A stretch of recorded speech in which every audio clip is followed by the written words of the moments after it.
mortal, what a feeling. Lifeline through these rhymes here, I'm living. Driven, wounds turn to lessons when they're healing. There's never a limit. What's big without Pac? What's Chris without Scott? What's beef without Glocks? What's peace without cops? What's missed without God? Or willing to die for a myth for a facade? What you kill for your pride? You feeling alive? What's real inside of me? What's built in the skies? What's real you decide? Shit, you could define quick. What's truth or denied? Is the proof in the files, or am I losing this crowd? I ain't come for your spot. You safe it today. Can't speak for the ball. Savor your place. Now pray in your faith. Your ways have lost me. I outshine greats in the shade they toss me. Stay off me. What? See all this cost me? Now look, y'all see what y'all see. Results that I see. Y'all see Nali, be fragile and godly. But y'all see awaken and groggy. The 4 a.m. runs in the nights full of questions. The grind and the method, defining a legend. This the drive embedded inside, preventing the Andre Iguodala shot that LeBron rejected. Rock. I'm still conquering these demons though. Still a monster when the beat is up. I unleash, then you see the grow. Pink, what I'm reaching for. What's dope without fiends? What's hope without dreams? What's broke without cream? What's a hoe without queens? What's a poor with no king? What's a war with no chief? What's a cause with no means? Yo, what's causing this grief? Why y'all creeping on me? I'm just feeding belief. Oh, that's the reason I believe it. You ain't seeing me free. Social media geeks, this is also high school. You got 1 million followers and likes, but oh, no one like you. That's not. They all gon' hype you. It's all gon' seem right, then they all gon' slight you. It's enticing it. Ooh, and not the lights. But who am I? The price of suicide is my life. Scrutinize if you like. Blow a dog with sugar head. The brood in your blood like a Christian with an edge. If you speaking, I'm deaf. Cause 0 fucks, fearless. I'm here for good, I'm still blessed. Fire, fire, one Babylon them. This the type of message that is Rastafari anthem. Well, soldier bless his bless. Wow. Hey guys, what the heck is going on? This is John Newman and welcome to episode number 16 of Welcome to the Machine. And tonight we have an amazing independent hip hop artist, Nino Bless. What the heck is up, bro? What's going on, John? How you doing? Thanks for having me on, man. It's an honor. Hey, no, the honor's all ours. I mean, first off, I got to talk about that shirt that we just saw in that video, the hoodies that was going on. What's behind that? Like, where did that come from? I'm a huge Matrix fan. I mentioned Neo in probably more songs than I should.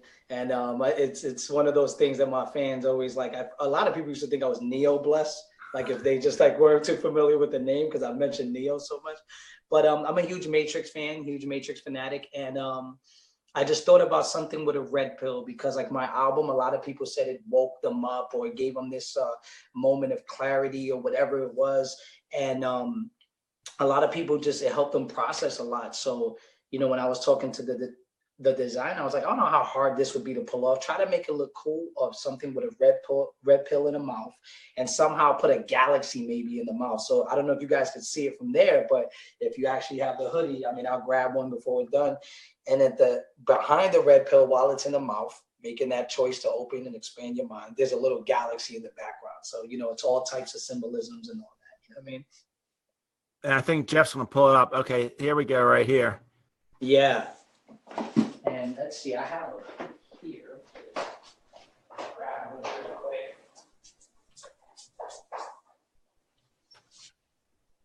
Yeah. So I just went and grabbed one up. See if I can turn the light on here, show you guys. So let's see if we can do this. Can I flip my camera from here? Oh, yes, I can. It's not risking anything. There you go. Little galaxy in the mouth and everything and all that, And it's cool. And it doesn't hurt that it looks cool, So, yeah, it represents my brand. That's all I really look for something to represent my brand, And Nino, what's the inspiration behind? Because if you listen to your music, I mean, it's got some very, very deep meaning. Like, where does this inspiration come from for you? Well, I mean, I'm in an industry, and I hate to use the term industry because it's really a culture that's kind of been colonized by an industry, you know, like the record label industry is in hip hop. Like a record label is just see blues, see jazz, see this, and then they come in and, you know, I hate to use the words infiltrate, but you know, they're business people. It's capitalism. So they're just trying to make money. But then you have other people who infiltrate those cultures, and you have advertisers and all this other stuff. And so for me, my inspiration is just I tapped into the culture. You know, I didn't grow into it, listening to it, going, I want to wear this now and I want to do this now. I tapped into it because it helped me relate to certain aspects of thought and like the way people think and the way people view things.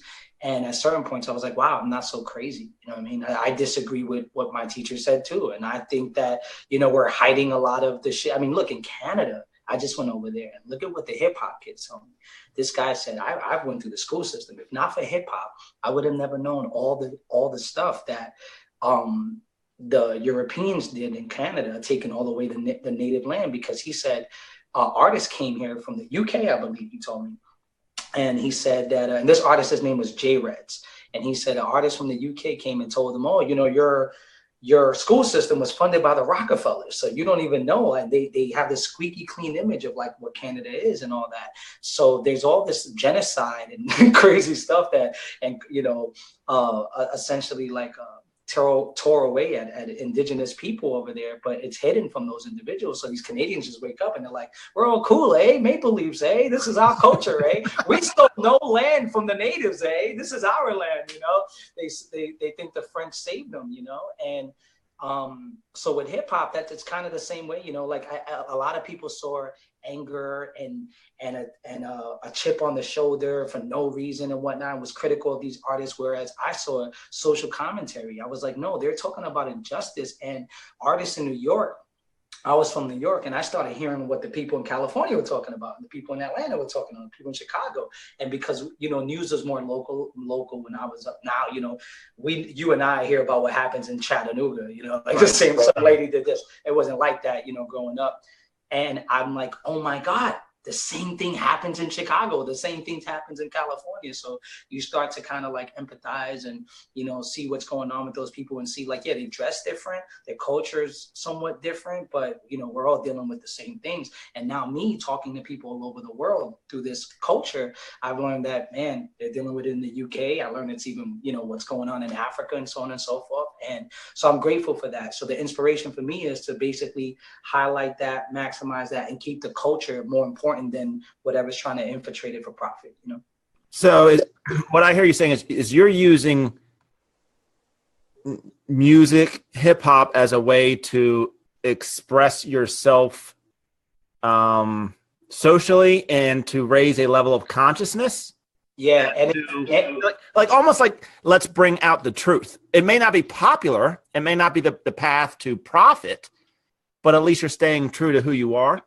Yeah, of course. And I mean, the truth, dude, a girl left me because I told her the truth, and I didn't even cheat on her. You know, I said, you want to know the truth? I'll tell you where I stand now. And then I said, I'll tell you what you would like for me to say, but, you know, this and that. So the truth is not always comfortable for people. You know, it's like, hey, I'm unsure about this. I don't want to marry you because of this. I don't see a future because of this, but that's how I feel. You're going to ask me the truth. I could sit here and, you know, BS you all day.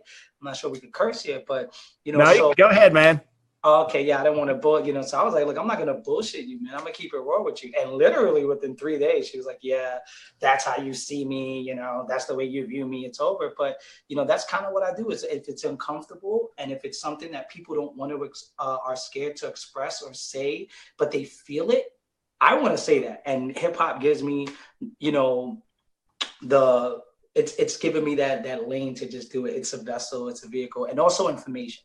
You know, a lot of information now, it's like you don't even know what to check, you know, what sources. Like in a new song I just did, I said, check all sources, step up your referential IQ. You know what I mean? Don't trust anything, but search many links, you know, stuff like that. Because, you know, you'll read something and, you know, I'm not a Trump guy, but like there's a Trump headline and it's like the inaccuracies about Trump's Air Force One tweet. So I clicked on it and I read it and I read the article and I'm like, fucking A, man, I don't even like Trump, but his tweet wasn't inaccurate. You know, I actually read that article and I was like, Jesus, man, this is why the fuck we can't this guy got so popular. You guys are here BSing people, bullshitting people, creating fake headlines. And like, he called out Boeing or something for this $4 billion budget that they were trying to like press on Air for One. And he goes, invoice canceled. And it was like the only cool thing I've seen him do in like the last fucking year or whatever. I'm not, whatever. I think all politics is bullshit. You know what I mean? It's all colonized by financiers to me. But but stuff like that. So with music, I could literally tell people, man, like, listen, this day and age, we're overloaded information, step up your references, source your information, source that,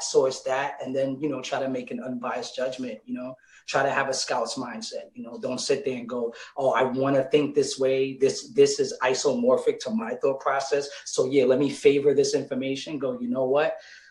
Okay, I read this. I want to think dairy's good because I love dairy, but this kind of messes me up or whatever, you know what I mean? But let me read it like this. And hip hop just gives me the it's a vessel for me to exercise all of these things, Yeah, and it's wild because I'm probably a little bit older than you. I'm 45, and right.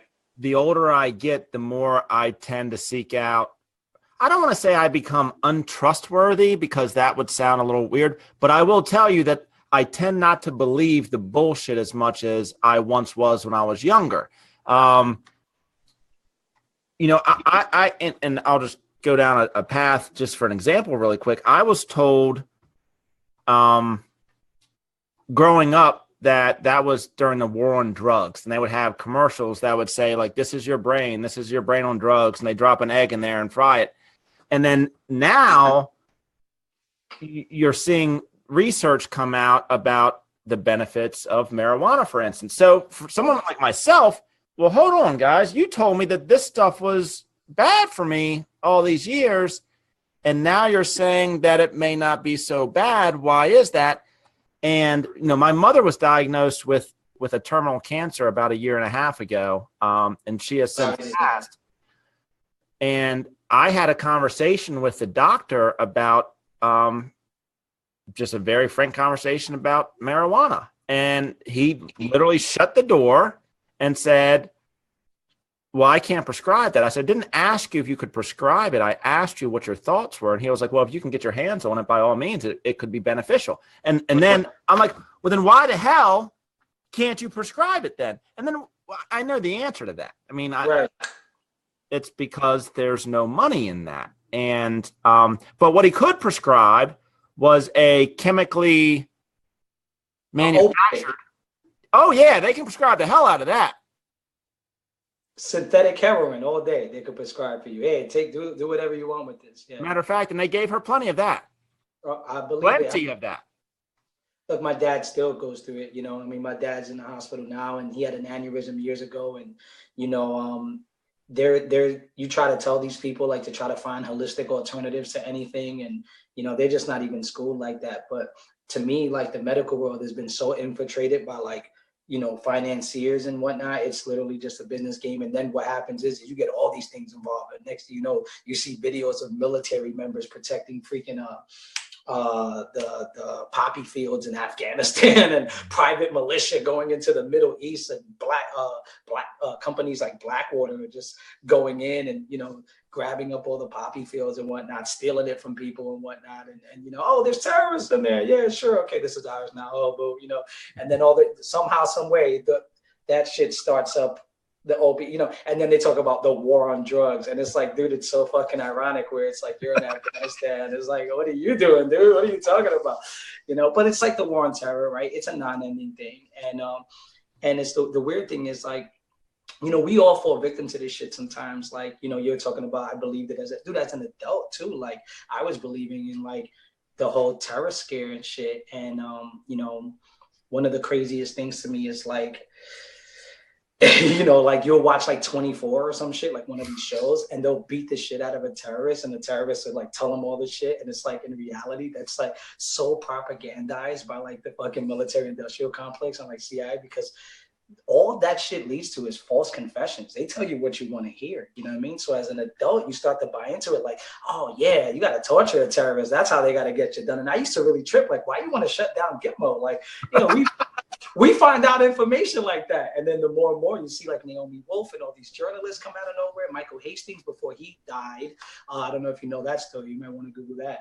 But before he just drove, he was trying to expose all these generals and shit, and he just randomly died in LA, drove himself into a freaking light post, and freaking in YouTube, the footage comes out and the car blows up before it even hits the light post. It's like anyone who questions that as a conspiracy theorist, I was like, yo, dude, that's just fucking common sense. Well, how did that happen? Explain that shit to me. You know what I mean? Engine ends up 300 fucking feet away from his car, and he was just so happened to work on a story that exposes generals. But you see all this shit, and it's all in symphony. You know what I mean? And it's like there's just a lot of layers of bullshit. So it's like I think like your age, my age, and even fucking kids, man. You talk to 17 and 18-year-olds, because I'm in this world, they don't believe shit either. They've been fucking jaded just like we have. They've been taught to think certain ways, and the whole God bless America, my country's so fucking good and whatnot. And then they just go on a YouTube video and they're like, fucking A, we're fucking ruthless, man. We're just dropping, they see the drones. They're like, why are we doing that? That's a village? What the fuck is wrong with you? The first thing that fucked my head up was Full Metal Jacket. You remember that movie, right? Yeah. And they're shooting the Asians for no reason. Yeah. Yeah. And the guy's like, get some. It's like from the helicopter. Dude, it's like a fucking Call of Duty game. You're like, what the fuck is this? I remember watching that movie at 12 years old going, this could not have happened in Vietnam. And I asked my dad, and my dad was like, oh, fuck yeah, it happened. Yeah, that's what happened. Why do you think people were against it? They knew what was going on. And I'm like, fuck. So, yeah, we're jaded because we should be. You know what I'm saying? So, it's funny because the whole you remember the movie I think it was called A Few Good Men. Like, you want the truth, and what's his name says, well, you can't handle the truth. And I think there's some truth to that. Like, we say we want the truth, but we really don't want the truth, because if we heard the truth, we can't handle it. Right. It would disrupt our system and all that exists. Now, that's a George Carlin line. Is it really? George Carlin's like, if we all of a sudden implemented truth into politics, the entire system will be fucking destroyed. But it's interesting because I think there is somewhat, and I don't want to call it a movement. I think there's more of a movement that is happening now where I think people are starting to wake up and starting to see that I don't have to play by the same rules that my forefathers, or whatever we want to call it, the generation before us, played. I can change. Even in hip hop, you can be an independent artist, right, and change the game. You're seeing it in with the whole thing with Big Baller Shoes. Whether or not it's going to work, I don't know. But what I can say is it's changing the game. Right. Because there's going to be some other athletes that are going to wake up and say, hold on, I'm doing all the work here.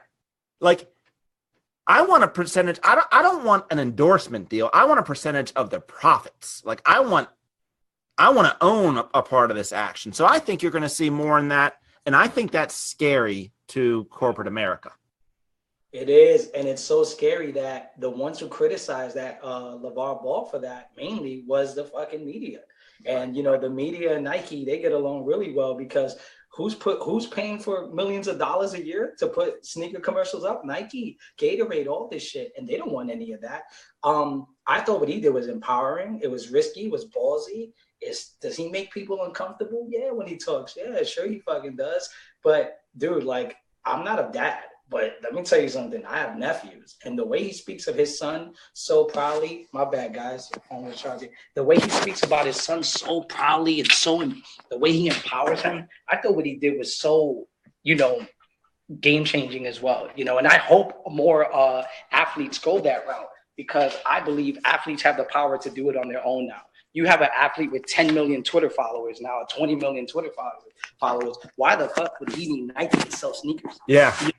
He could sell it himself. You know what I mean? So, yeah. Well, I mean, and if you just look at Kanye and the Yeezy shoes, like, he doesn't need anybody for that. No, he doesn't. No, he doesn't. I think we also it's been indoctrinated in us to sit with these people because they know what they're doing. So it was like fucking civilization, right? It's like, I need lights or we're all going to turn into the purge. I need traffic lights. I need cops. I need to this, or it's going to be a dog-eat-dog world, right? And Christopher Ryan, he's writing a book right now called Civilized to Death, and one thing he said in an interview that I saw, Dr. Christopher Ryan, he says, we don't need all this shit to be civilized. Like, we were good before all this shit. All this shit sometimes, like, if anything, we're civilizing ourselves to death. And I thought about it, and I was in the blackout. Remember that blackout that happened, I think, in 2003 or some shit? Yep. I was there in New York, just got my license, and my aunt was coming back from Manhattan, and I lived in Brooklyn, Flatbush. Shout outs to Flatbush. I'm a hip hop act. I got a shout out. But coming from Manhattan, and my mother and I went to go pick her up, and it was like I was scared. I was like, fucking, hey, we're going to get in this car and fucking shit's going to fly in our car. People are going to be out there trying to rob everything, looters. You just don't know what's going to happen. And we went there, and what do you know? In New York City, as anybody went through the blackout, people were there finding slick ways to help out with traffic. Cars were working as lights. You go now. Flashing lights. You go now. And everybody was essentially policing themselves or just helping themselves. And it turned into like a community. So 2 days later, I bought the New York Times, 3 days, whatever it was. And some lady writes, and she says that it was like the first time in New York City in like maybe 70, 80 years or some shit, probably when cars didn't exist, or there was no cars out there and the roads weren't that open, but that there was no auto accidents. And I was like, what the fuck? And the joke in the article, she says, maybe New York doesn't even need traffic lights, and who knows if the people could just do it. And she said it like in a facetious manner. And I read it as, fucking maybe that's true. And, so the same way works within these rules or these, these things that have become so standardized to us. And so, the way we're supposed to do it. And I mean, if I was an athlete, it would be so indoctrinated in me, would be like Mike, Nike signs, this sign, that sign, that as soon as I turn 18, 19 or whatever it is, I would go, I gotta sit down with Nike. That's just what you do. That's just what you do. And this guy did that. And he said, well, let me just do it myself and press it myself. And I think more people should think like that, man. We live in a day and age where Uber's taking all these taxi cabs businesses and shit like that. And it's just people driving people. Uber's in all over the place. I was on a flight the other day coming from going to Canada, and the lady next to me was in Panama. And she was like, oh yeah, thank God for Uber. I got all around Panama. I was like, Uber's in Panama? Like, she's like, yeah, like it's like Uber's this worldwide app. I was using Uber in Canada, you know what I mean? And so you got this thing now where it's just people to people. And before I left to go to Canada, I needed a dog sitter. And I'm like, that's the one thing I was anxious about. I got this rescue dog here. I don't even know what he's doing right now. And I was like, who the fuck am I going to leave him with? Jesus, he has separation anxiety. I need somebody to walk him 5 times a day and feed him. And it was the one thing that was stressing me, not performing in front of people, not anything. And I went and found this lady, and she said, look, I'm booked, but I'm on rover.com. Go to rover.com, put your zip code. This lady named Delaney doesn't live too far from you. If she's open, get her. And if she's not, search all the reviews and you should find something. I was like, She's like, Rover's really good. They have certified people. So I went in there and I found this Delaney, and I saw the reviews, left my dog with Delaney, blah, blah, blah, blah. And dude, dog boarding. They didn't have to take it to some dog hotel, some company or whatever. Took it to somebody's house. Came back, my dog is well fed. This lady was sending me videos of my dog, this and that. It's a fucking Airbnb for dogs. Wow. Rover, yeah, I'm not sponsoring that. I'm just shouting them out because it was good business for me, But yeah, same thing with Airbnb, right? The fucking hotels are like trying to demonize it and spread out all this fucking fake stories about these horror stories and shit. Not one person I know that's ever Airbnb has a horror story. Everyone has fucking good stories, you know what I mean? So yeah, man, I think it's important for us to take the power ourselves and just go to the people ourselves. And like one thing I did with my brand was I said, fuck the platforms. I don't want to label. Kind of LeVar Ballish. That's why I kind of respect what he did, or really respect what he did. And I said, fuck the platforms, fuck the companies. And I never had a platform. So at least like Lonzo had UCLA, right, CBS and all that. I never had any fucking platform. And I was like, this is even more risky for me. Louis C.K. did this on his website years ago, but he also put HBO specials. So it's really risky for me. But dude, my fan base has exploded times 8 or 9. And all I did was tell people, come, spread the word. If you could do this, if you could do that. And I got all the emails from my fans. I got their phone numbers. I got their addresses. They ain't going nowhere. Spotify or iTunes just magically shut down. They're still connected to me, and I can get them the music however I want to get them. I sold tickets off my own website. We just did shows in Calgary and Edmonton. I don't live nowhere near those places. These people just on the website bought it. I took them out for tea. We did meet and greets. We did all this shit. No wall. Just me with the people with me. You know what I'm saying? And I think that eventually that's the way to go. You know what I mean? Do you think that has in any way, shape, or form limited you? Like, are there systems or people or a machine that is somehow trying to hold you back? I would say that in ways you're going to be limited, but the gains will be in areas that the machine couldn't do for you, if that makes sense. Mm-hmm. You know, Slug of Atmosphere is one of the biggest independent groups of all time. And he would just attack a market until it eventually opened up for him. But they built with the promoters. They deal with the promoters directly. I was offered a tour run with a bigger artist and hop on tour, do this. But if I tried to talk to the promoters going, hey, how can I come back here? Hey, I want to hit Philly, you know, we do a run. It was so sponsored and so like, you know, so much backing from corps and whatnot and sponsors that there was really no networking to be done for me. Whereas I just went to Edmonton, I just went into Calgary on my own merit. I mean, they booked me and everything. But not only did I build with promoters, I'm also going back and I'm going to do a 20-city run. I made money, sold merch, my fans got to see me, and there was no fucker telling me, you could only do it from this time to that time. You got to do it from this and you got to do that. There was nobody telling me shit, no promotion company telling me anything. It was just me with the book. And I said, hey, these meet and greets got to be like this. I get on stage afterwards. I want to spend some time. I want to stay out, you know, find me a space at least so I could still talk to the fans. Got to hear the fans' their testimonials and how the music, you know, affected them and whatnot. So I think that there probably is limitations, whereas I'm not going to be on stage in front of 1,000 people. It'll be 300 people and whatnot. But I think the gains are like, come on, man, like what those 300 people get, that shit's going to continue building and building. And they talk to 5 people, they talk to 4 people. Eventually you can get there without it. It's just longer. And we're just, same thing with Nike. You know, I feel like if LeBron came into the league and was like, I don't want to deal with Nike and I want to do that, he probably could have, it would have took him longer to sell the shoes that he's selling, but he would have got there eventually. It's just more of a grind, more phone calls, more of your face, doing more things because you got to make up for the lack of resources. You know what I mean? Whereas Nike, it's a well-oiled machine. They know what they're doing. So you got to get involved with where the sneaker's coming from, the shipping, the this. I mean, people don't understand. People think LeVar Ball is just making headlines. It's a fucking headache to look for the sneaker, try on the sneaker, get the sneaker, do this. Nike has been doing this for years. To jump into that alone, it's courageous, feel or not. That's a hard thing to do. You know what I mean? Yeah, and like I said, I think what he did is he opened the door for somebody else, whether he is successful or they're not successful. I don't know. I'm half tempted to buy a pair of shoes just in case. I mean, just to say I support you. So therefore, I don't, they're not like my favorite shoes or anything like that, by the way. But anyway, I'm half tempted to say, I want to help you out. So therefore, I'm going to buy a pair of shoes just because I like what you're doing. Thought the same thing. I thought the same. I was like, I can't believe I feel like buying these expensive ass fucking kicks, but I really thought the same way. And I think other athletes did too. I think what he's doing is very empowering. You know what I mean? Very empowering. So how do you see this? And let's just talk about hip hop, for instance. And with what you're doing, I think you're seeing more independent artists come out now. Do you think that is the future of hip hop, or do you think there'll always be big labels? And is there a need for the big labels 5 years from now? Put it that way.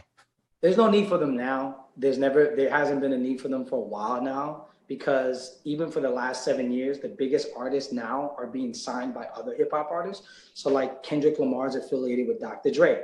How long have you been hearing Dr. Dre's name? Yeah. J. Cole's new, relatively new, but he's backed by Jay-Z. How long have you been hearing Jay-Z's name? Iggy Azalea came out of nowhere. She was backed by T.I. Drake, Lil Wayne. So all these artists are allowing other artists to get, the fucking suits aren't even finding the guys now. It's just artists putting artists on. I think the one guy that sees it you know, that he doesn't really need anyone is Jay. You know, Jay just cuts the deals he wants to cut, does $90 million deals with Live Nation and all this. And he's did a deal with Samsung at the time where people were like, why'd you do a deal with Samsung? You know, I fucking wanted to. Then he bought Tidal. You know what I mean? And he bought a German company or whatever it was, or Swedish digital company, and was like, I want to compete with iTunes now, you know? So he's seeing it as the wild, wild west, where other artists are very like, I don't know, no knock on Kanye, but in one of the interviews, he was like, I need Polo. I need these clothing lines. I need this. And I was like, shit, no. Even the guy that's why the thing went viral. He was like, you don't need it. It went so viral. He was like, how? Tell me how I don't need it. Tell me the answers. You know, he had like a hissy fit. But the guy was trying to explain to him, I don't think you really need what you think you need. I think you could do this on your own. And I think Jay-Z had that mentality. But I think that the companies that are there, they don't do any work. The kids that they're signing already have 2-3 million views on YouTube. But the kids just get those views, don't know what to do with this following. Some guy comes in, gives them a nice check. They don't realize that that's their value anyway, because they don't know how to tap into the value. Right. So it's almost like not having any, you know, having like, if, for example, let's say, you know, your wife makes candles really dope, you know what I mean? In a way that I've never seen. And I know that industry. And I'm like, do you know what you have in your hands? Like you could do this for you can make $500,000 a year. And then she's like, really? How? Like, what do you mean? And I just, you know, show the ins and outs. That's really what these companies are doing. But it's really your wife's thing that opened up the $500,000 for me, because I saw she was making candles. And that's what it is with music. These guys are just seeing guys with 10 million views, 5 million views, and then discovering all these guys. The Double XL used to put the best hip hop artists that they thought would be in the future of hip hop. And they used to really try to find those guys. Nowadays, they just find the people that YouTube has said is the best people. These companies are just doing that now. So I don't think we necessarily need the companies. And here's my final take on this. Dude, to me, Louis C.K. said a fucking funny thing to me. He's like, if you're offering me $30 million and you just have $30 million to offer me, I question how much you know about funny. You know, so you know, and I think that it holds even more true for someone to offer me $5 million and tell me they know urban. If you're gonna sit in a room with me and try to offer me and tell me, give me advice on what the urban people want and what the people who, you know, because the people who are going to buy your shit and go to your shows, they're not all fucking rich. They don't have all that money. Right. You need to find a way to tap into these people that essentially are going out their way to purchase stuff like I did when I was a teenager and so on and so forth. So I've sat in meetings with people and they've tried to explain urban to me and they try to tell me what people would want in this shit. And I'm like, in this office in LA, you know what the fuck urban is? Like, it's... That's why when Louis C.K. said that, it resonated with me, because I was like, I've sat in rooms, I've had the same ideas about urban, where this guy's like, I write you a $400,000 check, and trust me, urban people, I know what the urban people want, because, you know, I just see data. And, dude, you haven't been in the inner city since you got this job. Get the fuck out of here. You know? And me, I know what the people want. I did the video you guys showed in the beginning. In January, an independent label, which is supposed to be an independent label, but which means I'm going to help you do it yourself or whatever. They were like, yeah, that video is not going to do anything. They were like, you shouldn't put it out. It's too much rap and it's not even on the album. It's on the bonus disc. And I was like, dude, we could completely repackage the album. We only pressed out 1,200 CDs. It's not that big of a deal. We can completely go back out and repackage it and put it on the album. And they were like, no, well, there's still too much rapping. We don't think that video is going to work. You should do something more conceptual like you did here. I said, all right. Didn't deal with them. And then I woke up one day and I was like, fuck, I'm going to put the video out just to see what it would do. Because, I wanted to see if, you know, I can validate my own decision, my own ideas. And I put the video out. And that's the biggest video we did. We got like 600,000 views in like fucking 6 days or some shit like that. So I was like, fucking A, some guy, they're like, no, that's not going to do anything. And you know why I knew that? Because I talked to the people that support my shit. I ask them what they want, what kind of visuals they would want. And so does my partner that works with me. We check our own data, our own analytics. And it's not just numbers across the board. We actually talk to them. We speak to them. We actually ask them what they want. So it's weird for a company to tell me, I know what people want, when it's like, dude, you can't do that. So now more and more with social media, if an artist is a little bit more active and he takes the initiative himself to not just be some guy on the mic and really go out there and do his own promo, he'll know his value. He'll know what his core wants. And he'll sit down with these people and go, what you're telling me goes totally against what I see every day. You're just going by whatever fucking projections you have and whatever you dealt with in the past. You know what I mean? So I don't think we need them now. You know, so, do you think that this is, it's just created like because of social media, has that created a platform to allow independent, whether it's artists or business people or shoe brands or clothing brands? Is it because of social media that's given them, it's leveled the playing field? Of course, yeah, because you tapped into the actual people. You know, the wall between us is not much. It's just a fucking message, and it's. Well, yeah, I mean, you're here. I mean, this is proof. Like, you're here on a podcast. I mean, because a kid harassed me by sending me messages, you know, and he got to me eventually, you know, and I'm not one that continuously, you know, I'm bad at scheduling this, but that kid was good enough at messaging me and scheduling it. And I'm good enough to think, okay, let me try this. And he broke it down. But yeah, exactly. This happened through social media. Whereas I've turned down 2 official interviews. I was supposed to do interviews and I was up north and I was like, I don't want to sit with those fucking goofs, man. Hip hop, you know, and I'm here doing something that's not even in my genre. But to me, this is all cross genre. You know what I mean? And I think social media has really opened the doors for a lot of people. Look, once I seen that the Egyptian revolution was kind of like almost spearheaded by a 22-year-old's post, a 22-year-old girl's post, and she was talking about like the lack of inequality. Like, look, this is how much the wealthy make. This is how much we make. We're all fucking this. This is why. This is the deals that have been signed. This is we're saying these people are our enemies and our friends, but this is what's really happening. You just put up a post, and sure enough, that sparked a lot of protests in Cairo and so on and so forth. And then I believe it was Mubarak. He fucking shut off the internet, and everybody went crazy because he was like, "What?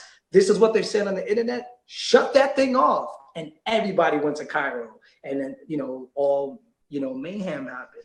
Next thing you know, there's a fucking revolt, and a dictator after 30 fucking years gets put out of power because of a girl's fucking Facebook post.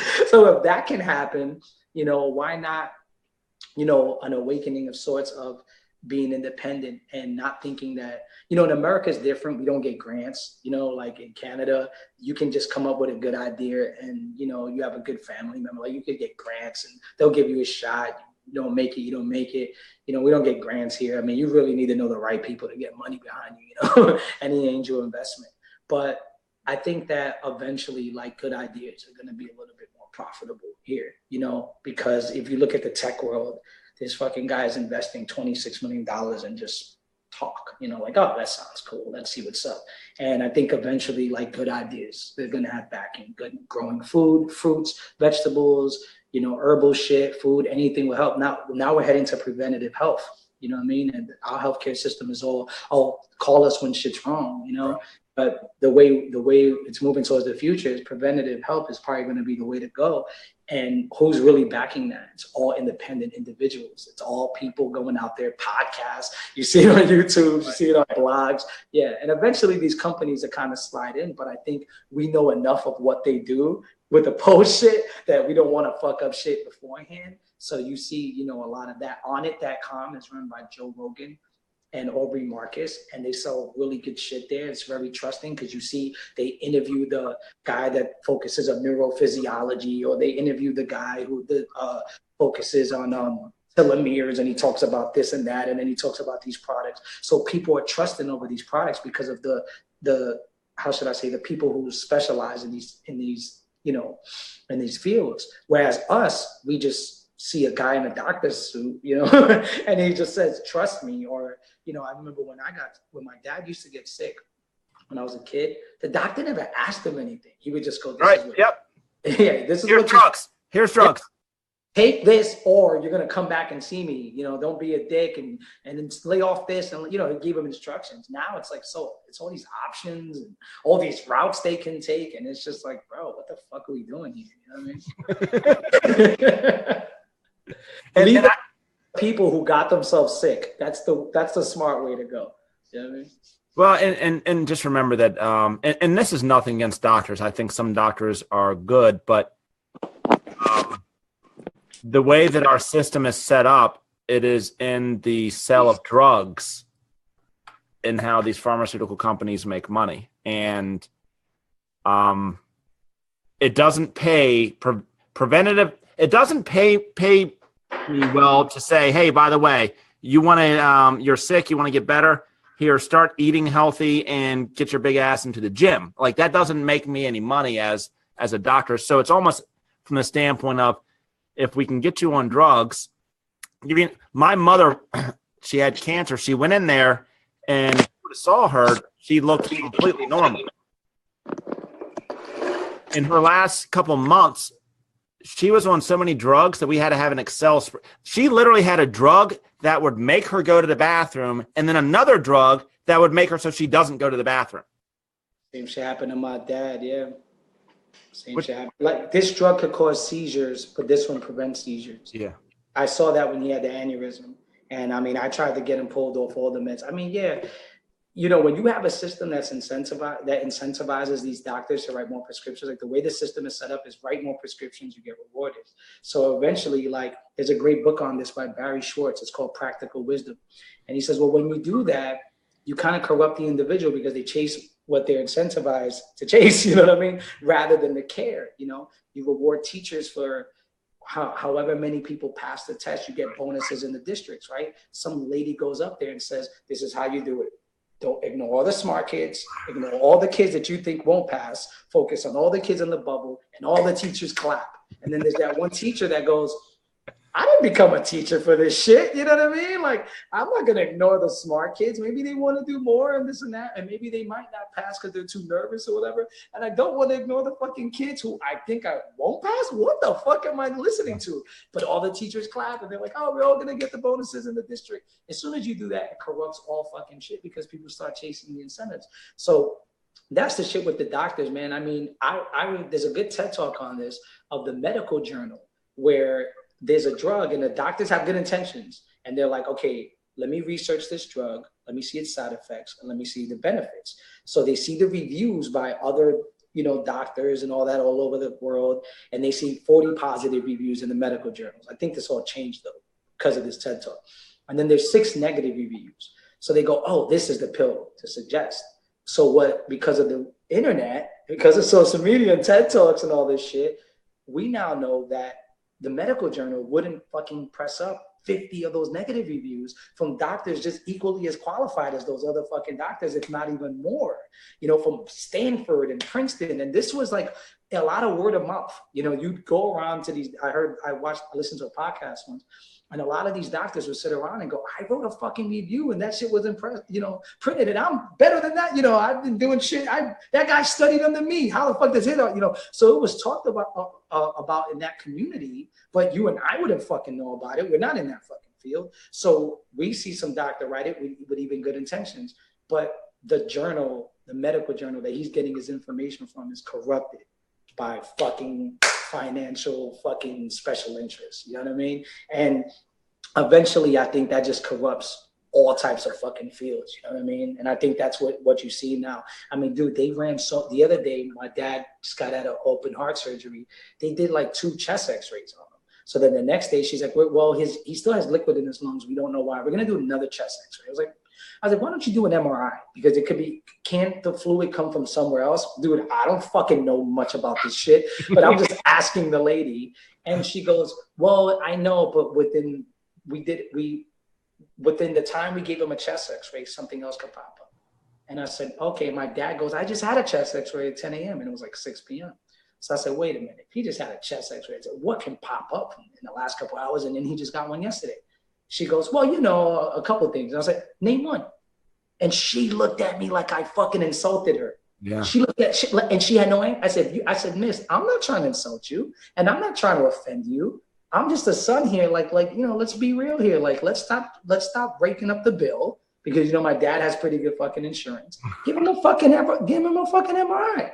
Let's not think about a ball. It's not that hard. She looked at me like I said, you remember we talk about the truth? People don't want to hear that you can't handle the truth. She looked at me like I said the worst thing possible. And I was like, dude, it's my dad here. I'm not playing with you. So eventually I said, make sure the doctor talks to me in the morning. His name is Dr. Bilal, Pepin Heart Institute in Tampa, Florida. And she was like, the doctor won't come in till 6 a.m. I was like, cool. Well, you see that couch outside. I'll be right out there when he comes in. I'll be wide awake, tell him to come see me. She's like, the other one, go home. You need rest. I was like, no, I don't. Tell the doctor to come see me. I have the right to see him. That guy woke up. I woke up at 6 something in the morning. He didn't get there till like 8 in the morning. When I seen him, he didn't even let me talk. He said, your dad will have an MRI at 10 in the morning. You know what I'm saying? Because they were raped. There's no other explanation for why they would do 3 chest x-rays in 2 days. There's nothing. They couldn't even explain it to me. You know what I mean?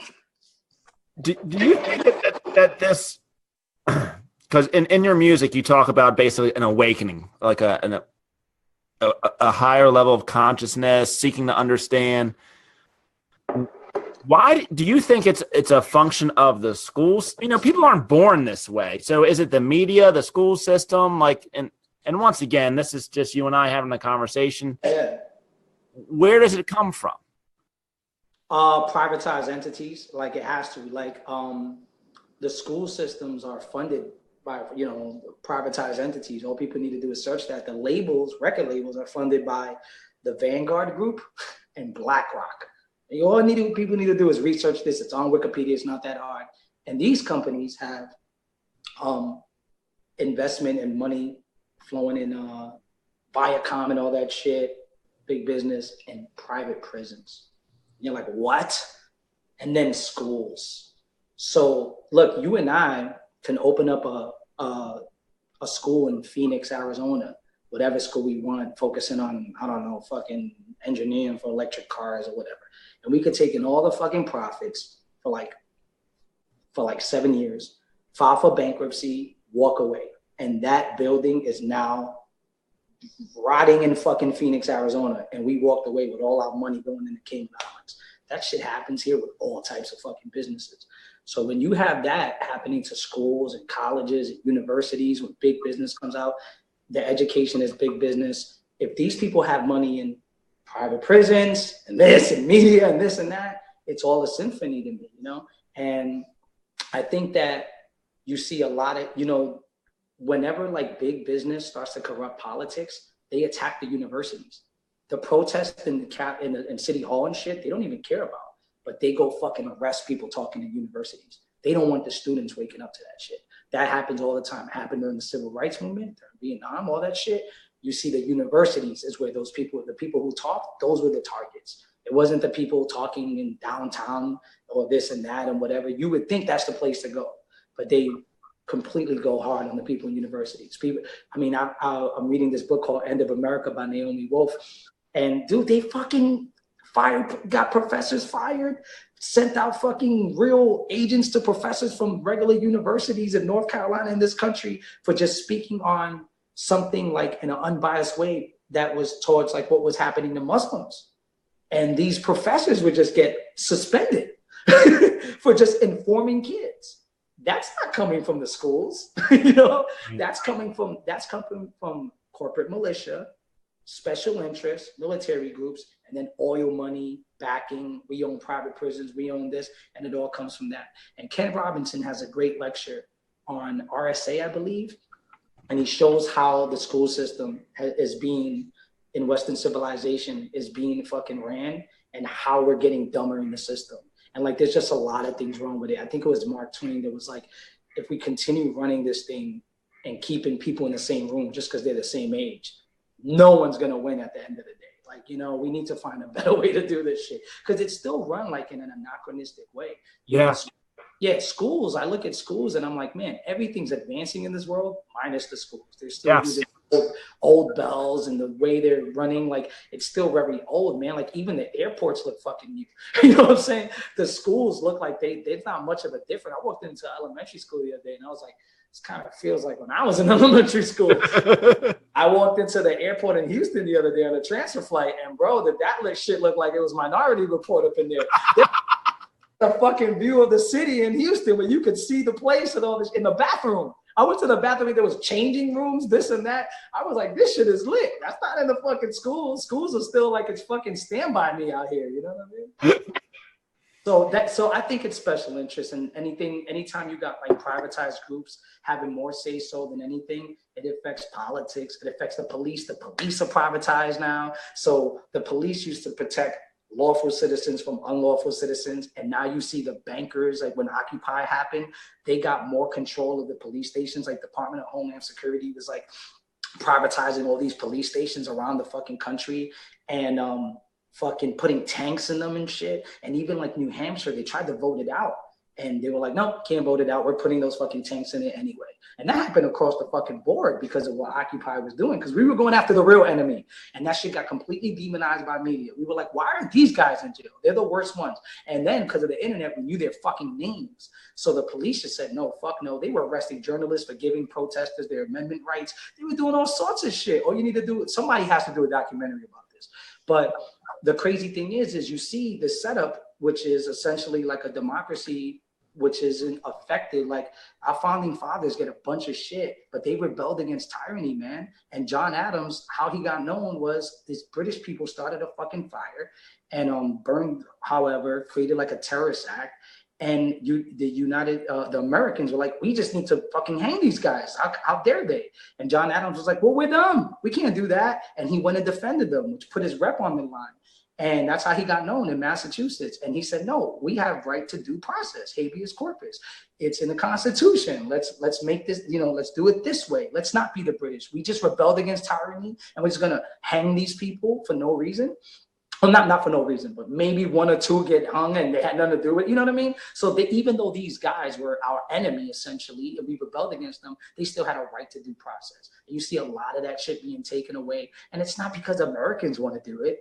You know what I mean? It's not because Americans are like, yeah, we don't deserve right to due process. We don't deserve this and that. It's fucking corporations, and it's all these people. You know what I mean? So I think the awakening happening now is just Americans just chasing back to their roots, especially here. And it's America that's also spearheading this. I mean, the world is coming together, but the beauty of our country, a little in a way, and I don't mean to sound like a patriot, because we get a bad rep for being Americans, but when the Greeks speak about their financial collapse, no one hears it, because the rest of Europe is like, no, you're lazy, you're this is what happened. And that's what circles around. The Euro Union would, throw some fucking blemishes towards the Greeks or throw some jabs at them. And the Greeks can't get their word out.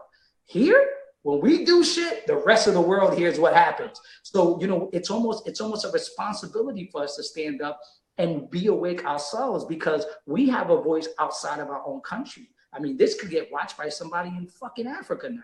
You know what I mean? Or fucking Afghanistan or Syria. And somebody's just like, damn, I thought all Americans were fucking jerks. You know what I mean? Damn, I thought they were dicks. You know what I mean? In one of your videos, and I don't remember what track it was from, but you have I think it's black SUVs that roll up and come out. So true story. I was talking about something I was going to have on the podcast, and somebody told me, be careful because you're going to have you might have black SUVs rolling up. And I said, well, whatever. If that's the way I'm going to go out, I'm down with that. What was your meaning behind that? What do you told you? That shit happens, right? There's a guy who was growing fruits or vegetables in the West Coast in Cali, and the DEA raided him. He was just growing his own veggies. They were like, you can't do that.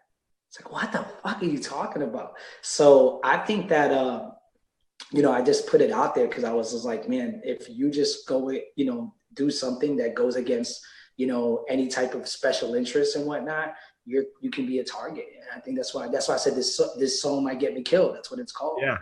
And it's like, man, I mean, what the fuck got Malcolm X killed? It wasn't because he went out there and fucked some guy's daughter and raped her. It's because he was just talking that shit. You know what I mean? What got MLK killed? What got Bobby Kennedy killed? What got John F. Kennedy killed?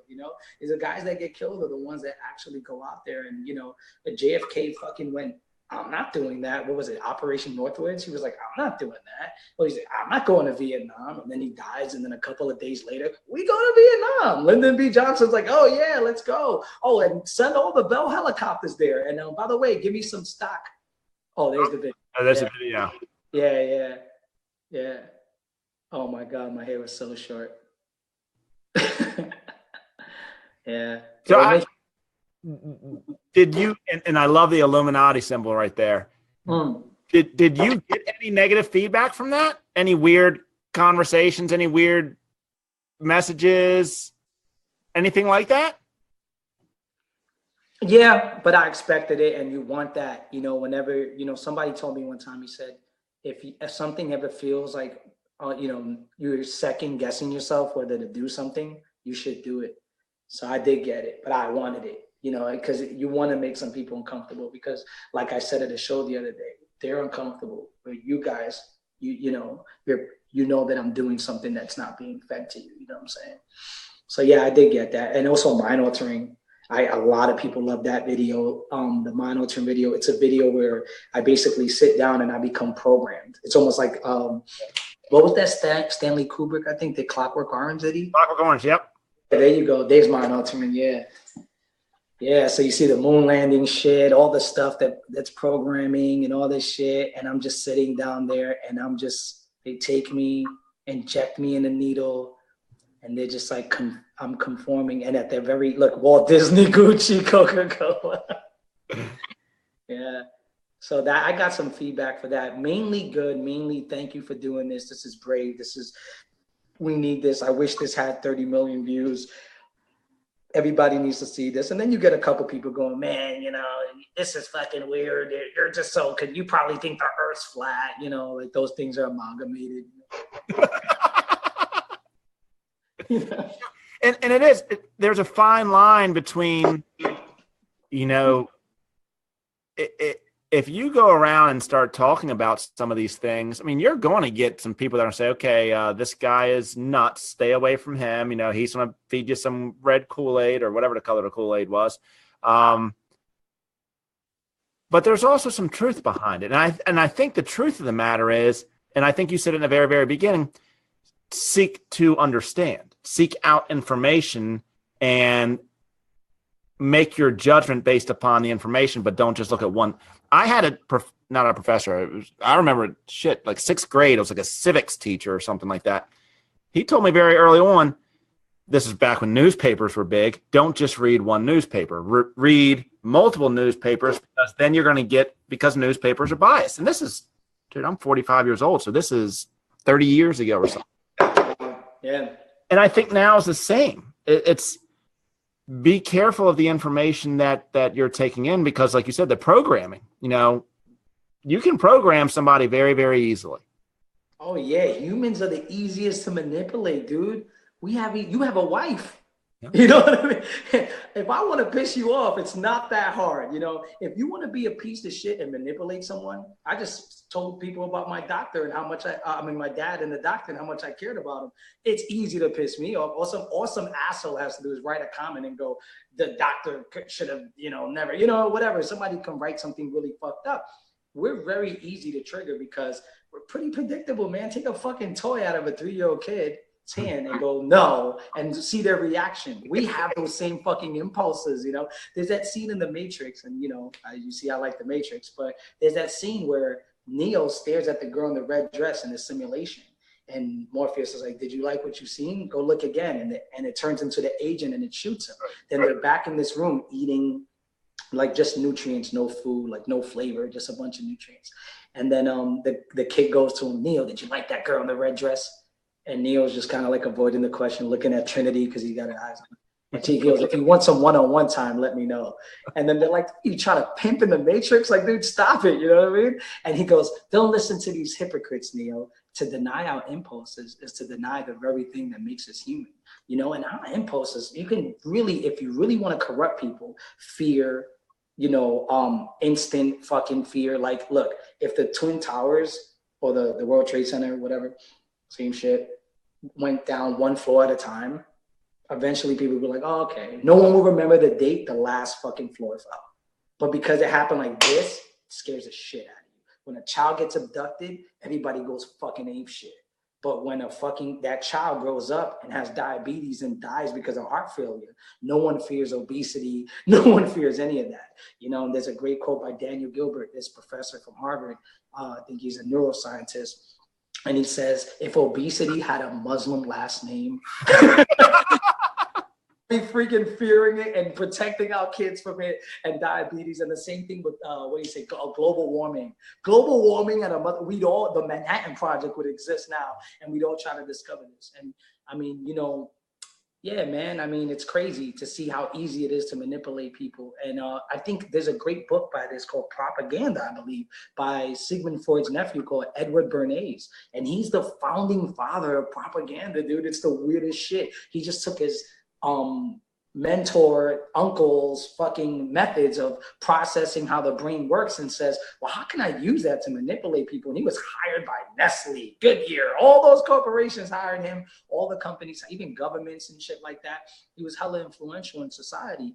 And it's crazy, man, to me to see that. Like, it's not that hard to trigger shit. And if you really want to be an asshole and trigger people, it's not that hard, man. Yeah.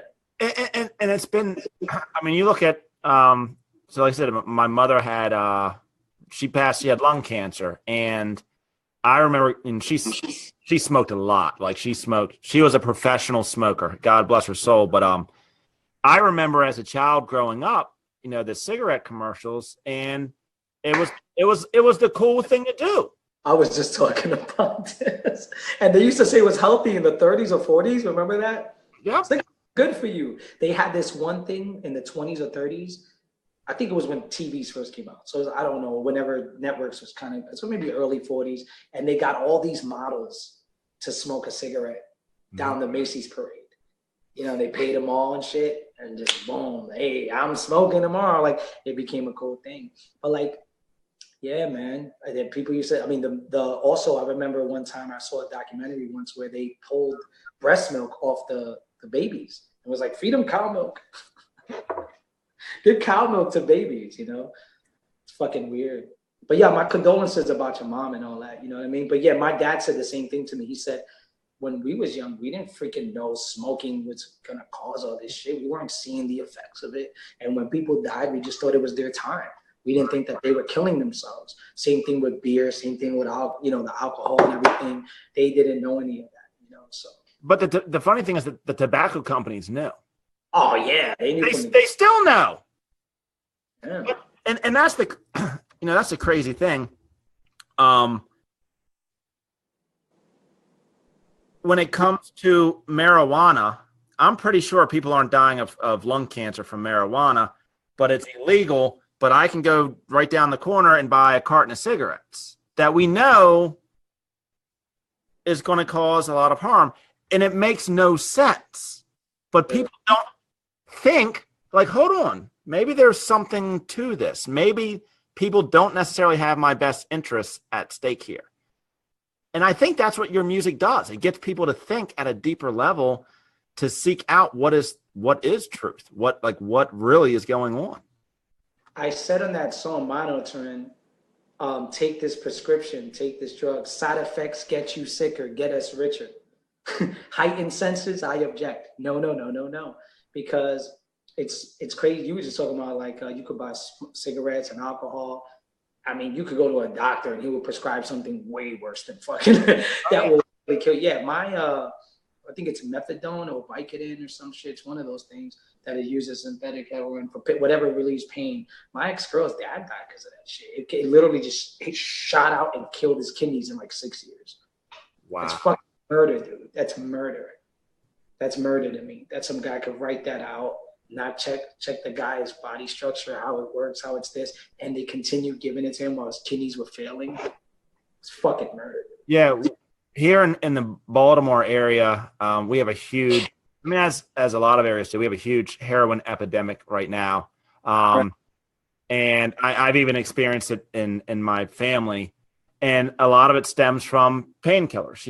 They get a tooth pulled, they get a broken leg, they're put on painkillers. Next thing you know, it's over. I mean, and the funny thing is, if you Google oxycodone, which I think that's probably what you're talking about, it'll say right there on WebMD, highly, highly, highly addictive. Then why the fuck are you prescribing it then? Yeah, you know what's going to happen. You know what I'm going to do when you give this to me. I'm going to be a fucking nut for it, But, hey, it don't matter. We also have a detox clinic for you. Yeah, exactly. which rakes in a lot of money too. Get your ass in there. And we need you to get more of these. It's highly addictive because we need you to take more, and they can get away with it. I mean, us in New Zealand are the only countries that allow commercials for fucking drugs that we can't even buy off the counter. I mean, if you and I watch the commercial of Ruby Tuesdays right now, I'd be like, hey, John, man, that burger looks good. Let's go grab that or this and that. But if I see some pills, look at it, you're anxious, you need sleep, you need this or whatever, I can't be like, hey, let's go get that. But it's in there. But it's there because they know that there's about an 8 out of 10 chance we call a doctor and somebody will give it to us. And they know we have access to, oh, you told me no, the next guy will tell me yes. I won't get 2 no's in a row. Impossible, right? Like, when was the last time that's ever happened? I tested it with my mom. When my mom was staying with me, I would just go, can she get this? Just to see what they would say. And one doctor would go, no. And I'd be like, let me see if I get a second one. Like, oh, yeah, sure, come on. And then they were fucking checking her records and shit, doing nothing. It's very easy to get anything you want here. But, look, man, this is, I'm not anti-capitalism at all. I'm just anti wealthy people controlling industries, because then they start to control information, or companies controlling information and shit like that. We shouldn't allow we should allow some kind of regulation to, like, what these companies can. Like, if you run a tobacco company, then you shouldn't be allowed to fund fucking research that backs clean. You know what I mean? Like, you shouldn't be allowed to have both things. You know what I mean? That's just me. Because, like, look at the BP oil spill, right? BP found all these doctors to go, oh, the Corexit, or the scientists, oh, the Corexit isn't bad. The Corexit's not doing anything. And all it took was Vice to go down 3 days to Louisiana to see all the fucked up shit that happened out there from the spill. And all you have to do is talk to anyone in that field who's like, what the fuck? All you need to do is read this for yourself. Look at it on the internet. This shit was toxic. So what BP did was, when the oil spill happened, I'm not sure if you're familiar with this, they put a chemical in there called Corexit on top of the water. So when the water was black, it would bleach it, kind of like make it so the blackness wasn't there. Because if in Miami, right, nobody wants to go on the beach. Exactly. And not to mention, BP did this. So BP, tried to do damage control. And apparently that chemical, along with the oil, was like fucking super toxic. And workers caught all these fucked up things on their arms, caused a bunch of birth defects all over Louisiana, wherever the wildlife started in the water and shit. You just see all this fucked up shit happening. And BP didn't suffer at all for it. I still see BP. You know what I'm saying? They got whoever they had to back whatever information they had to. The Koch brothers, some of the biggest oil people, donated like $23 million to the Smithsonian. And next thing you know, a Smithsonian article comes out and they say, yeah, the Corexit oil, the BP oil, it's been sensationalized by liberal media. So, Nino, out of college, I worked at I was a stockbroker, and they would come out with these research reports. And the research report would say how great this company is and we should recommend the stock to our clients. And then at a certain point in time, I kind of woke up to, like, what I understood was that, well, yeah, but we also had an investment banking deal on the investment banking side of the business where we're basically underwriting or selling them, giving them a $10 billion loan. So we have to come out and say that their stock looks good because they're our client on the other side. Wow. So it was all bullshit. It was all like, and I'm not saying that there's not good research out there, but if you look between the lines, sometimes there's a relationship behind the scenes. So we have to, like, we can't say we're going to do an investment loan for you for $20 million and then come out and say, hey, by the way, your stock sucks. Like, we have to tell you your stock's good. Wow. It was all bullshit. It was a lot of smoke and mirrors. And I mean, I left that business because I couldn't sleep at night knowing that I'm basically prescribing drugs to someone that's not sick. Let's put it that way. That's a good reference. And, but it doesn't make you it's not always the most profitable decision to do the right thing either. Oh, of course, yeah. And that's where I think that the cool thing about our society today and social media is it actually can be sexy to go against the grain, and you can make money and do the right thing now. Right. That's a fact. Yeah. Also, like, it used to be masculine to kick somebody's ass. Like, that was masculinity. And now it's like masculine to like control yourself and go, dude, I don't want to fight you because I'm not a fucking fighter. I have a family at home. I want to get to them. And people go like, that's a man. You know what I mean? You know, like in the 80s movies, that guy was a punk. It was Billy Crystal going home. You know what I mean? It's like, or some shit. The man was the big guy that kicked his ass. So like, we're redefining kind of like what these things that we've been indoctrinated with. And it's like, well, you said it doesn't pay. I always say that, man. Like, I watched this show Suits. I don't know if you've ever seen it. Yep. It's just a bunch of fucking lawyers, just the most leechy shit you've ever seen. And it's like, there's, you know, no one teaches anyone to be a good person. Like, I have a friend who went to law school, and then she somehow was, I don't know what she was doing, but she was working for the DA or some shit. And she saw like evidence that was like, you know, not the evidence, sorry. She saw evidence against the kid, like that worked for him, sorry, for the defense side. And they were like, well, that's not our problem. The defense has to find that. And they're like, well, yeah, well, I mean, but it exists. Like, maybe this kid didn't do it. And they're like, our job is to say he did. That's our job. And she was just like weirded out. And I was just like, what, did you never watch a fucking movie in your life? She was like shocked that this happened in her second case. I was like, what are you like, they never told you? Like, you never heard whispers about this? Like, you're fucking late 20s. What did you think, the fucking system was straight? You know, what's wrong with you? But it's like, but the thing is she is not a good lawyer because she has fucking ethics and morals. She can't advance in that field. You know, it's fucking weird. So it's like, you don't get rewarded for being a good person in that field, and you don't get more pay for it. It's like, hey man, Aubrey's fucking ethical. Aubrey cares about people. Some fucking money. It's like, no, man, let's get that fucking guy, you know, that girl, you know, because they're gonna do what you need them to do to get the guy back. And you see the same shit in fucking with cops. You know what I mean? Like, the cop always goes around the corner to make sure that he gets the bad guy. You know what I mean? No matter how illegal the search is, you know, no matter how illegal it is, just put the bad guys behind bars, and then eventually that goes to the wrong person. You know what I mean? And it's fucking crazy to me, man. Like that, you know, where like where you were at and where my friend was at, there's no reward for that. It's the weirdest fucking thing, because, you know, like when you see like the way the money game works, especially like something like capitalism, right? Like, just let's talk about the roots of it. It's basically like product for, you know, money for product for more money. You know, and eventually you get credit and all this shit into it, so it's money for more money. But the you know, the beginnings of it, the how it works is money, product for more money. But then there's nothing else. There's no code of ethics. There's no morals. There's nothing for the environment. Nothing for this. It's just, that's the goal at the end. It's just more money. And it's the same thing with the DAs and the stock people. It's just more money, more money. This is where our mind is at. And eventually, like, I would hope for somebody to reward, and especially intellect too. Like, I just had this conversation with this kid in Canada. It's just smart to me.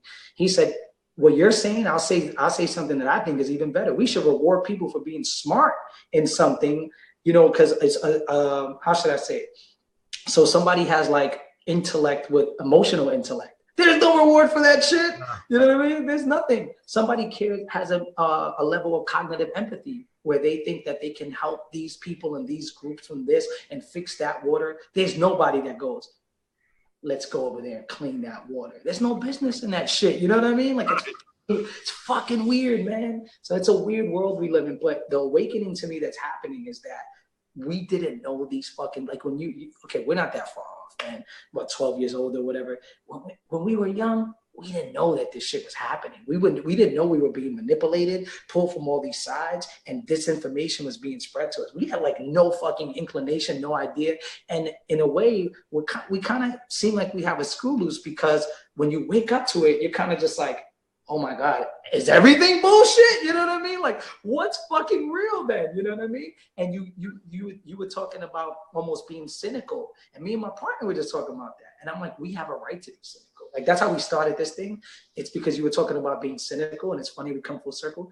Which you working as a stockbroker and my friend working in law and me seeing the shit I've seen, we almost like we're validated, you know what I mean, in a sense. And we have a right to be cynical. And I always tell people, I don't question information because I want the information to be wrong or align with what I think. I question the information because most of the information that's been presented to me or the way shit works doesn't benefit the shit that I would like for it to benefit. You know what I mean? And I feel bad, man. I feel bad for people who work in these companies and they're, you know, look, I'll end it here.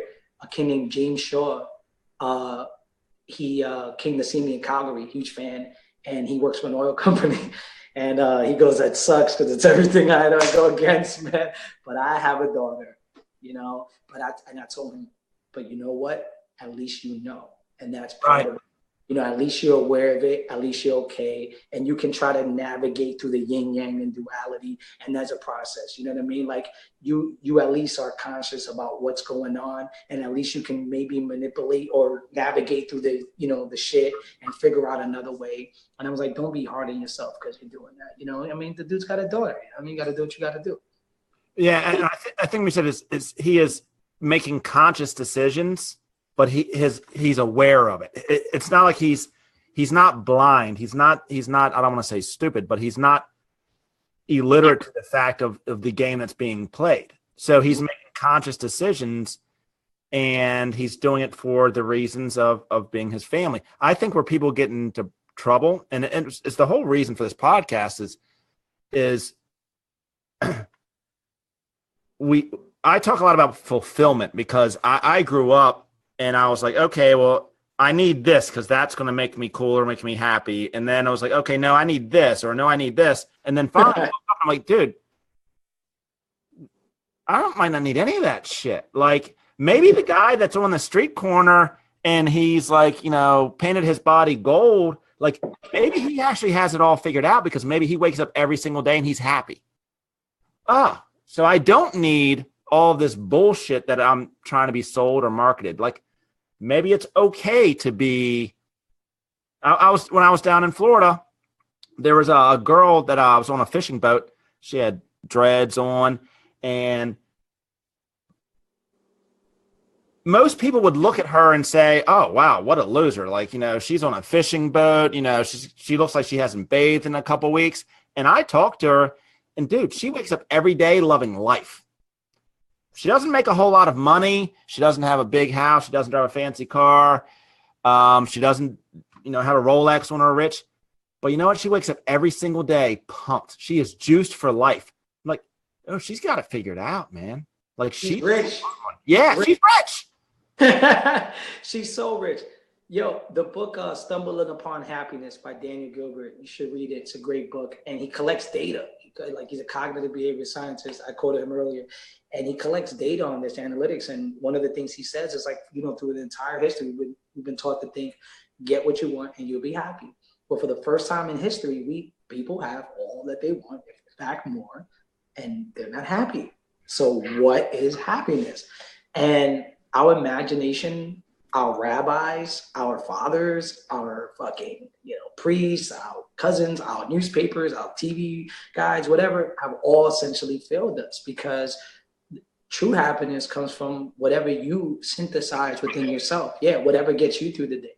And I mean, I have kids all the time like, man, I wish you were bigger. I wish you were more known. I wish you were this. And I'm like, I fucking say what I want, how I want, and I get paid for it.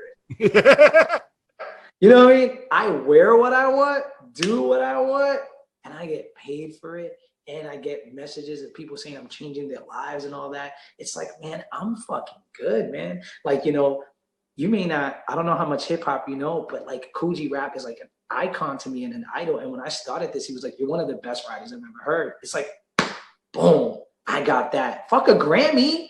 You can't win that in a Grammy. You know what I mean? You can't get the artist that you think is the, you know, one of the Mount Rushmore of what you do. And you thought that you would never reach a level that he would even care about your shit, let alone say you're one of the best he's heard. You know, Grammys are just handed to people. Like no one wins a Grammy. It's just handed. There's no, the NCAA tournament, there's a winner at the end because somebody scored more points and the team got hot for a couple rounds. You know, football, fucking guy fumbled, you lost the Super Bowl, good luck, you should have never threw that pass. There's an actual competition for trophies there. The Grammy is just like, Beyonce! No winner. You know, I love DiCaprio. No one wins Oscars. You know, you can't win it. It's just like, DiCaprio gets it now. Prince Whitaker, Denzel now. We're just gonna give this to whoever.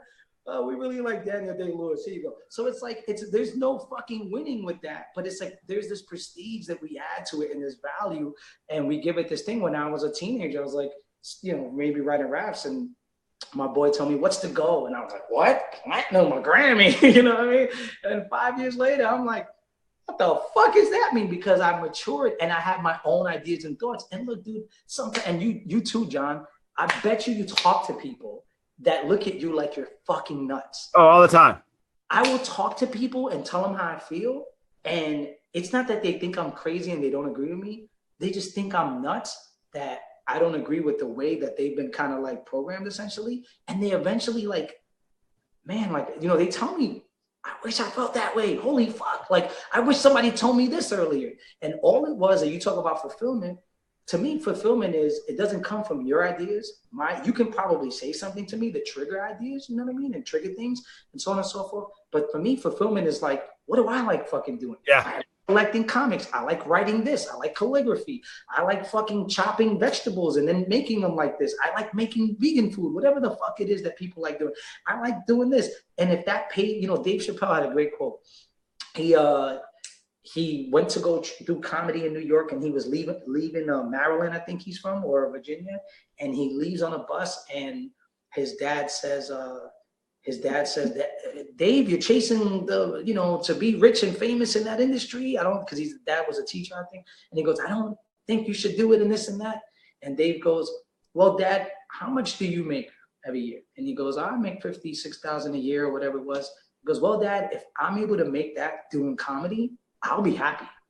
And his dad goes, get on the bus, son. Go do it. Because he thought that his son just wanted to be this multi-millionaire guy, and Eddie Murphy. They just wanted to do what he loved doing. He didn't give a fuck what came out of it. And that's where I'm at. And some people just feel that more is more. It's not always the case. Sometimes it weighs more on your shoulders. You want to be a Kardashian, that's fine, but you got to be able to deal with you being called a whore and a bitch and this, and then have no emotions on your foreheads because you inject so much snake venom in there that no one can even fucking tell that you're crying, and you can't go anywhere dressed without fucking looking like $1 million.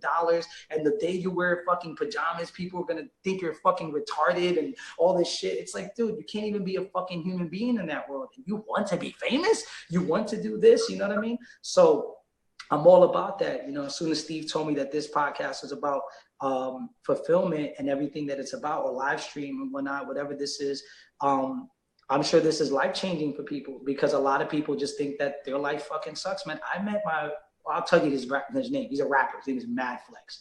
And he was talking about all these things that he's kind of lost out on. Not for bad reasons. He loves his wife, but his wife is dealing with this really bad illness and everything, and he doesn't have a normal life. Every year he's dealing with something that's going on with his wife or whatever. And he was just talking about, yeah, you know, I think back sometimes and I go, dude, what you described to me with your wife, I've never had. Like, I wish I had some of the things you have, and how calm he is and how secure he is in certain things.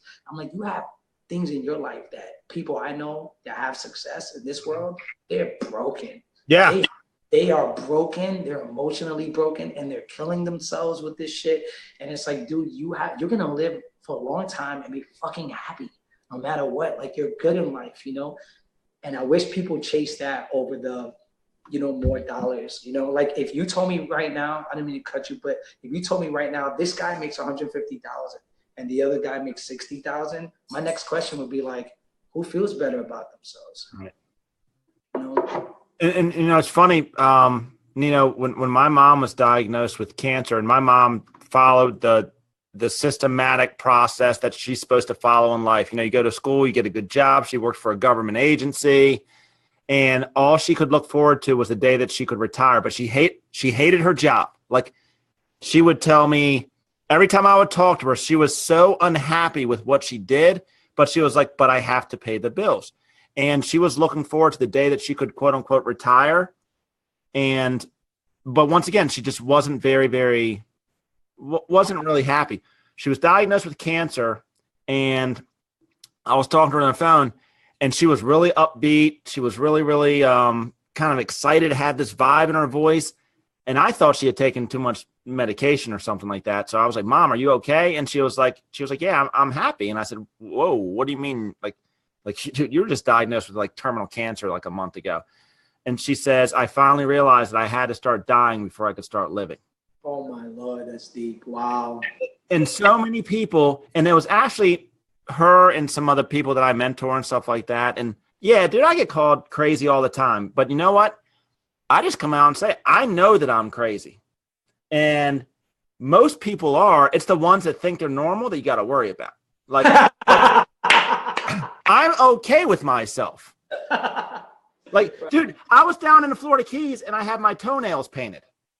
I like my toenails painted. I think they look better painted. Everybody else is looking at me like, what the hell is wrong with this dude? I don't really care.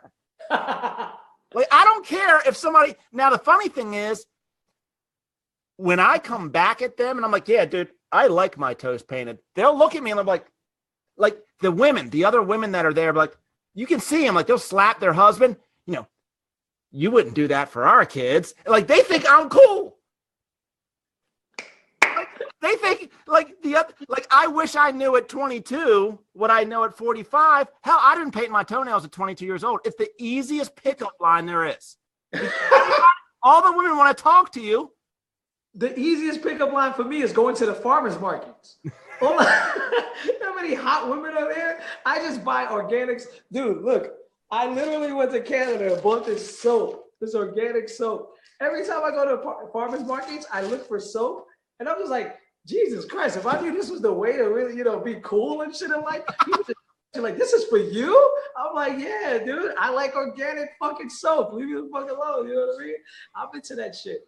Yeah, man, I mean, I think that if it's also intimidating to people because they go, wow, this person has, is not, like, nothing can penetrate him. Like, a society would, and I said a line in the song Awaken, I said, they don't think you're at all sane, but normal's crazy to me. I think they're all playing, like, in my mind, if you're normal, you're just replicating what the majority wants you to replicate. Right. And also you're really concerned about what the view is from the outside, whereas what's going on here, and if people are looking at me, I'm not going to shit on anybody. I was in a relationship once, but I was with somebody who cared more about what it looked like we had rather than what we had.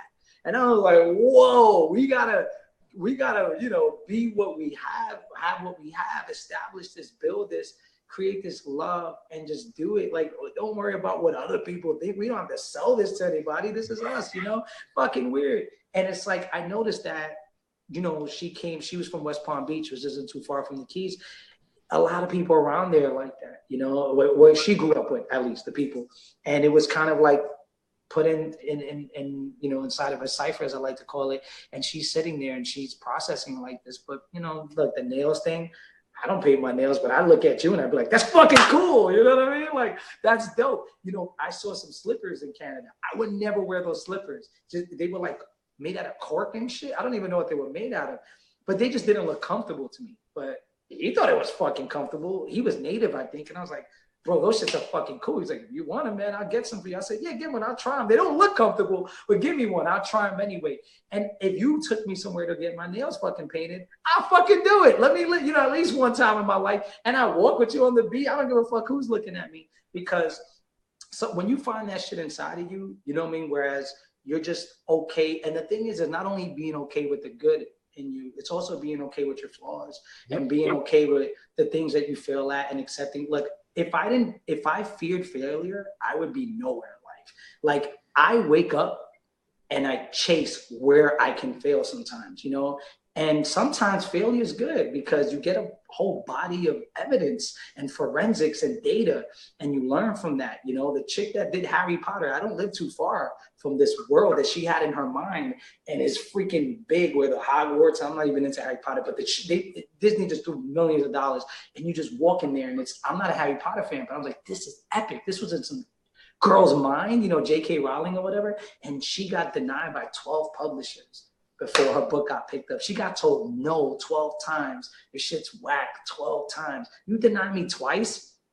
I mean, me personally, but at a certain point in my life, I would have been like, no, I'm not writing a book. Deny me 5 times, 6 times, 7 times, I'm burning the book. This lady kept going. And sometimes it's good to drown in failure and good to drown in criticisms and people looking at you a certain way and whatever. It's good to have that, because when you get that, you realize, it's not whatever, man. I had a show a couple of months ago. I was really bad in it, you know, and I feared being so bad at the show because I hadn't performed in a while. And I feared being really bad at the show. Like I feared messing up and I feared everything. Then when I finally went and messed up, it all like came to fruition, right? And then after the show, and you know, I was pretty hard on myself, like just as far as in a technical standpoint, but my friends were all trying to be there. I got beautiful people around me. They were all trying to be there for me. They were like this and that. And I was like, no. I'm good now. I'm actually good. It happened. It's okay. You know, I'm going to get better from it. I just got that shit out the way. I'm good. And these shows that I just did in Canada, people walked up to me as like one of the greatest things I've ever seen. I've never seen anything. I didn't know who you were. That's one of the best performances I've ever seen. But if they see me 2.5 months ago, they would be like, what the fuck was that, dude? Like you were hogging on the mic, you messed up, you pulled the mic away, you did all the fucked up shit. But when I did it, and that, you know, I say like drowning in failure, it was almost like, oh, that's it? That's that? You know, but imagine if I never went even into that. And I was like, let me just protect myself. Let me stay home. Let me not try to do that because I'm afraid to fail. Just put on instant queue and just watch Netflix all day, wake up tomorrow and do whatever someone tells me to do. You know what I'm saying? That's a safe life, you know? So what's cool about it is you're not afraid to look a certain way towards anybody. And you're like, oh, you don't like these nails? Like, some people are afraid of that. And you have this, it's liberating, and you have this thing inside of you where you're just kind of like, oh, you don't like it, but they're still cool. You know what I'm saying? Yeah, because I'm beyond the stage now where I have to impress somebody else. I really don't care because, like, dude, I don't even know you. Like, what if you say that my nails look fucked up? Who cares? Like, you ain't my wife. I ain't trying to go to bed with you. Like, I don't care. I mean, and like you said, it becomes almost, you said it, almost like a superpower. It's like people don't know how to read you. They're like, this guy's nuts. For sure. And they don't know what to do, but they respect it in a weird way. Oh, of course. And they envy it. I mean, you just telling me that, I was like, fucking A, man. Like, that's so cool. Like, just standing there in front of all these people, just like, I'm good with myself. Like, I mean, I'm that person too, but it's usually for my ideas, not for anything physical or whatever the fuck. I mean, I'm short, but, you know, I used to go, oh my God, and people gonna look at me as the short rapper. And now I'm just like, I'm me.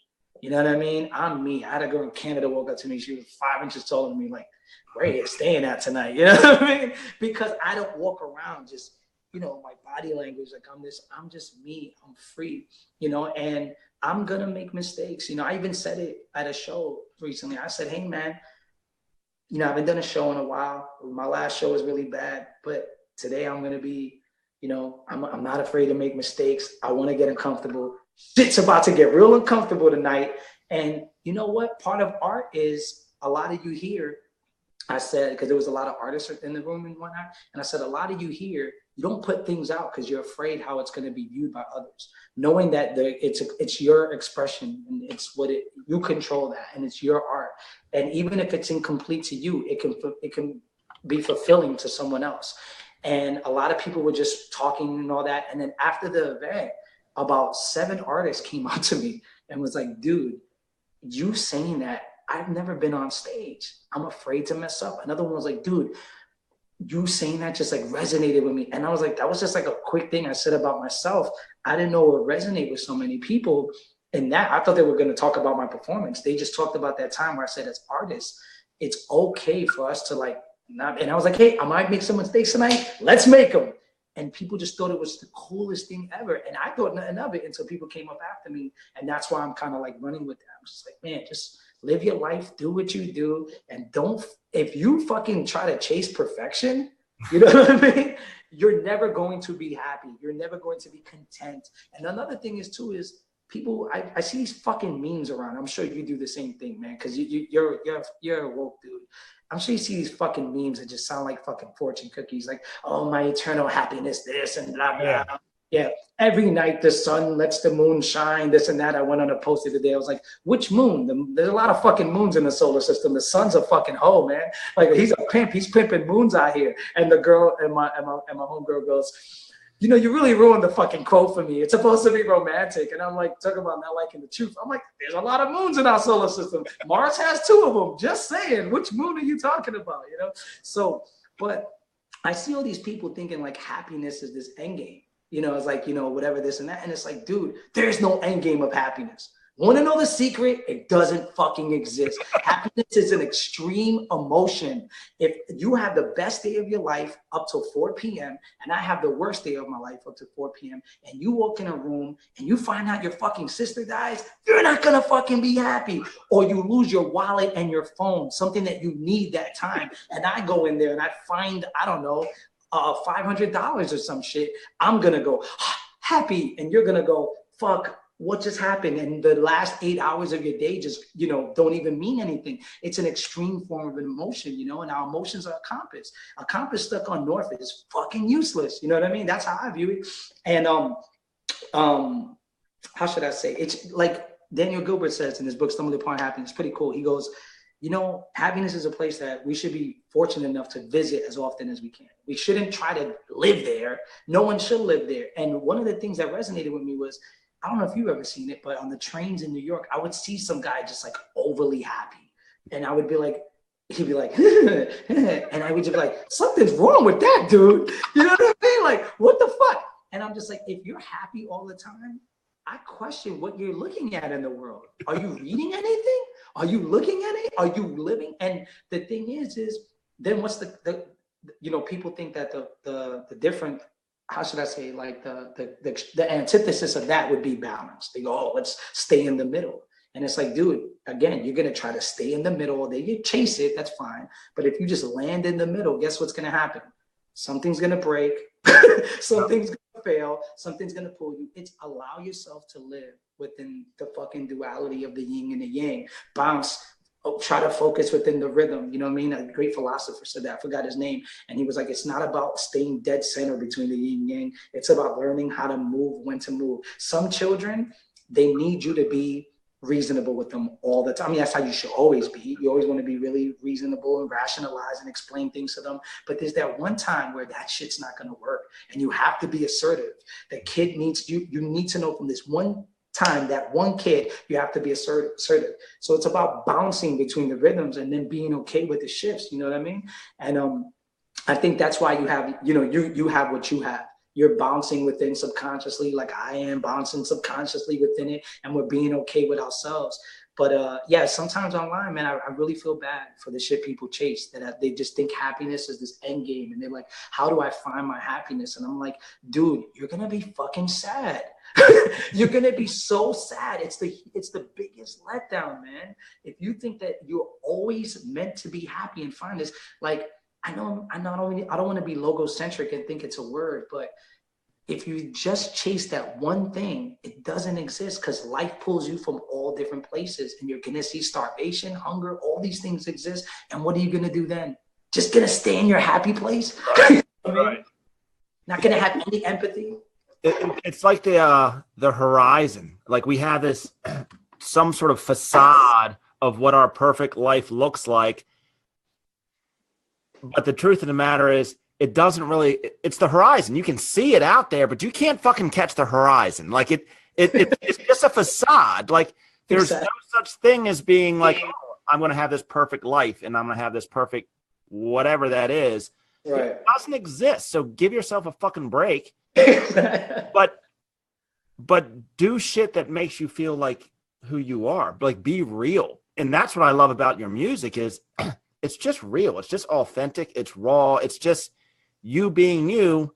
And then the cool thing is you happen to get paid doing it. Like you win. Like that's a win. I mean, I don't care which way anybody looks at it, you win. Because there are a lot of people that wake up and say, fuck, I got to go do something that I hate doing today. For what? Like, why? I don't get that. Hey, we have like a couple people are asking questions, and I don't know what this is about. Sure. There's a couple people that are asking, ask Nino about Little Yachty. Why? And then somebody else asked, why don't you like Little Yachty? Why don't you like what Little Yachty is doing to the culture? Now, I don't know what they're talking about. Okay, well, they misinterpreted a song. I have a song called, okay, so Lil Yachty is this artist who people view as like a culture vulture. He's coming in and he's talking about anything with whatever substance is, the opposite of substance, he's on that side of the pole. So people see me on the pole of substance and content and, you know, social commentary. He's on the opposite side of the pole. He's like, lollipops, like he's just singing about whatever the fuck he wants to sing, ice, jewelry, hoes. And, but, you know, essentially he did a song, he did an interview with this guy who comes from essentially like Joe Budden, who I've done songs with. And Joe Budden just like yelled at him for like not being like culturally aware, like you don't understand the culture and this and that. And then I did a song called Let's Kill Yachty. But if anyone listens to the song, I'm actually defending Yachty. It's a fucking weird song. And some people caught it, some people didn't. And I basically don't blame Lil Yachty. I blame the people who brought up Yachty. So it's almost like, imagine you and I saw a kid who was raised by drug addicts become an addict. Will we get mad at him? They were like, what is wrong with you? How the fuck could you be an addict? We'd be like, man, he was raised that way. You know, let's try to figure out a way to help this guy.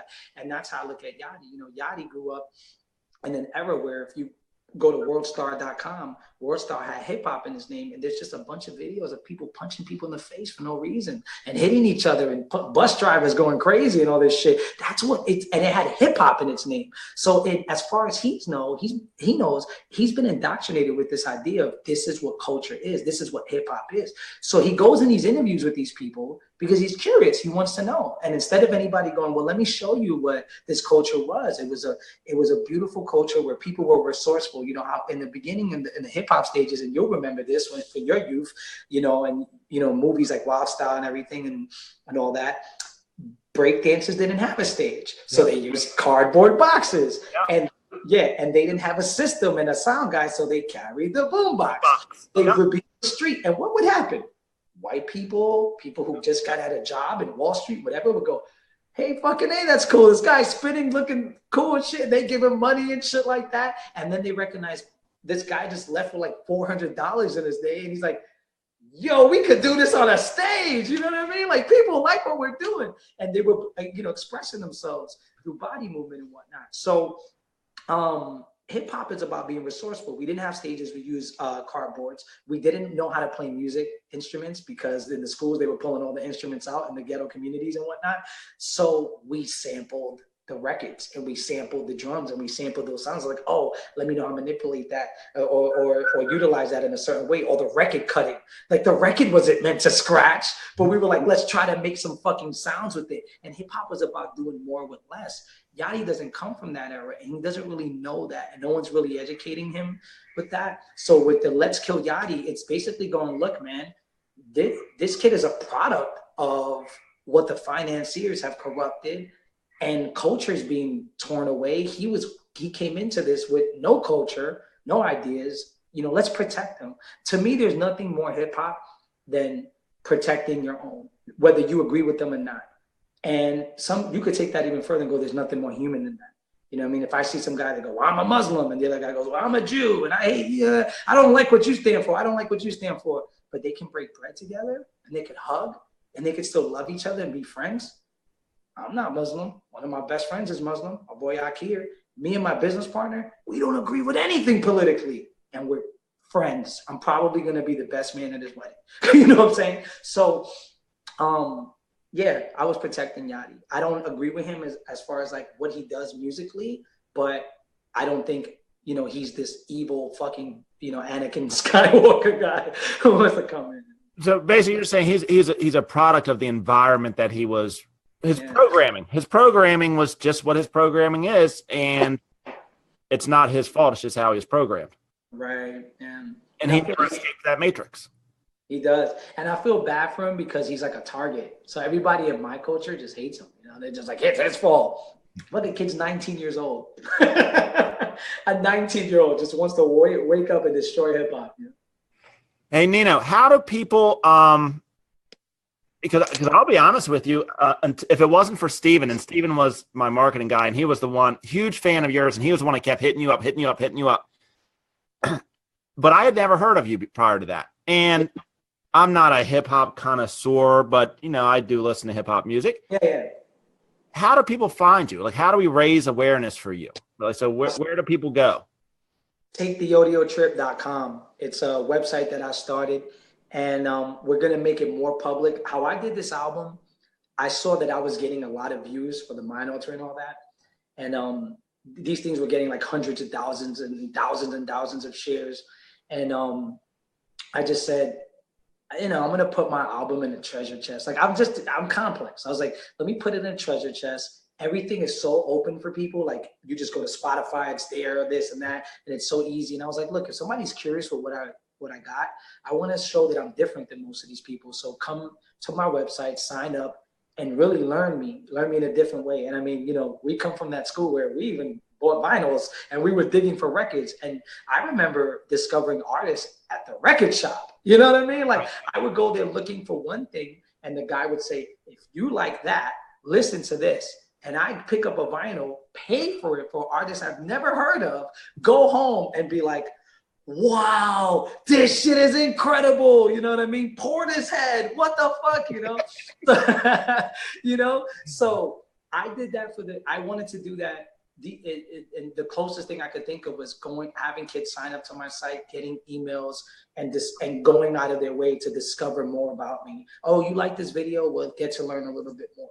So what I like that you found out about me through Steven, that's kind of how we found out about artists when we were younger anyway. Like, most of my friends told me about most of the hip hop artists I grew up on. Like, I never heard, So it's good that it's getting out there, because that's how, when I went to Calgary, there were people at the show going, my boy couldn't be here, but he's the one that told me about you. But this kid drove an hour and fucking bought like two sweater and a shirt, spent $40-something on me, or $50, you know what I mean? And I'm just like, dude, all because of fucking word of mouth, So to me, it's just like, I'm putting good product out there, and I feel like eventually it'll reverberate and get to people like you, or people like-minded individuals, and people will be open to it, you know what I mean? And I'm not intimidated that it comes later than, like, if you found out about me a year from now, I don't think you're still not interviewing me, you know what I mean? Yeah, so it's the long game. Like, you're playing and when you're doing what you just love to do,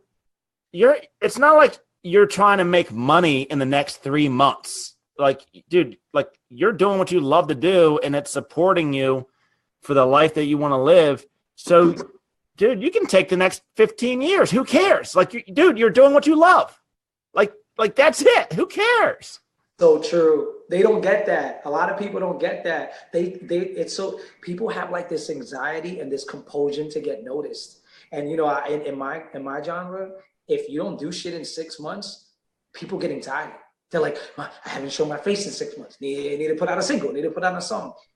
Dude, relax, man. Live your fucking life, man. You don't always need to be noticed and be this and be fresh. I don't feel anxiety from that.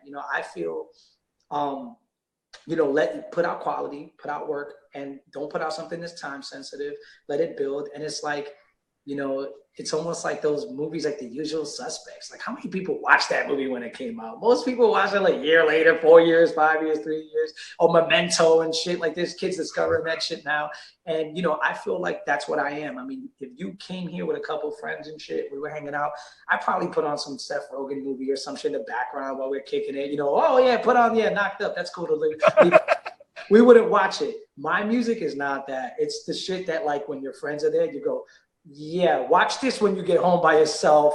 No, we can't just put on Memento here. Like, you know what I mean? Like, my shit is that, and I have to accept that, to know that it's one of those things that I can't even count how many people came up to me and was like, your shit takes multiple listens. Yeah. When I was in Canada, a lot of people were telling me that. They were like, man, it took me a lot of times to really understand this or get this or feel it.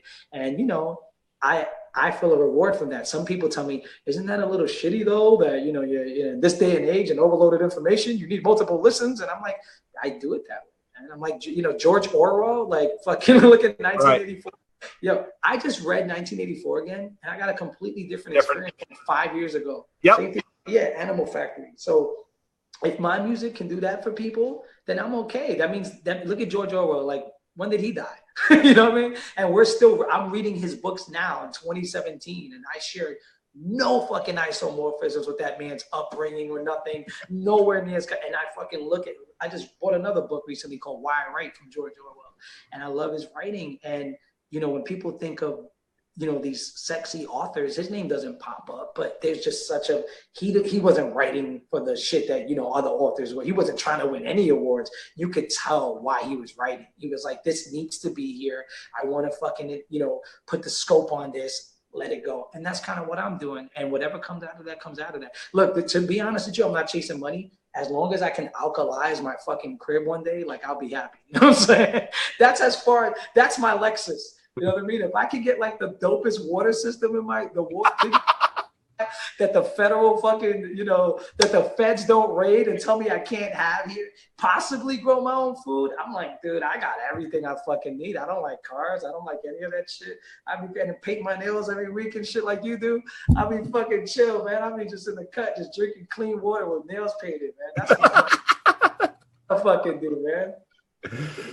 So that's, is it taketheaudiotrip.com? We're going to put it in the comments. So Jeff's trying to make sure he spells it all correctly. Yeah, take, just written out conventionally, take, T-A-K-E, the, audio, AUDIO, TRIP.com, All right, we're going to put this in the, I was going to say we're going to put this in the fulfillment. We're going to put this down in the comments. And what I hope is, I love doing nothing. Like, I love your hoodies, by the way. So I'm going to go out and buy like 10 of them and give them away. Oh, man.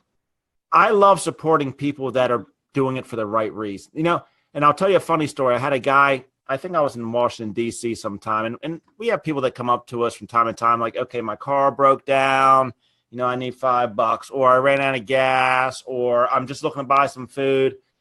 And then this one guy came up to me and he was like, listen, I'm trying to buy a 40 ounce and get a blunt. You got $5? I was like, here you go. Like, dude, because at least you're just real with me. Like, you're just 100% real. There's no bull crap. And I respect that. So, and I'm all for supporting people that are just telling it like it is. Bub came up to me in Tampa when I went to go visit my dad, and he looked at me, and he was standing in the front, and I said, you need I said, hey man, I don't have no cash on me, but I'll swipe the card. Do you want food? He goes, I'm not hungry. I wanted some alcohol in my system. And then he goes, yeah. And I go, are you driving tonight? He goes, no. And he goes, nope. I'm just gonna sit right there. He's describing stuff. And I said, how many people you with, man? He's like, 3 people. And he goes, cool. And I was like, what you guys eat? And he told me what he ate that day. And I was like, let's go. I'll get you 3. You know, I don't even fucking drink. And I bought him his 3 fucking beers, and he went and grabbed his beers. I drove off the parking lot, and he's handing his beers to his friends.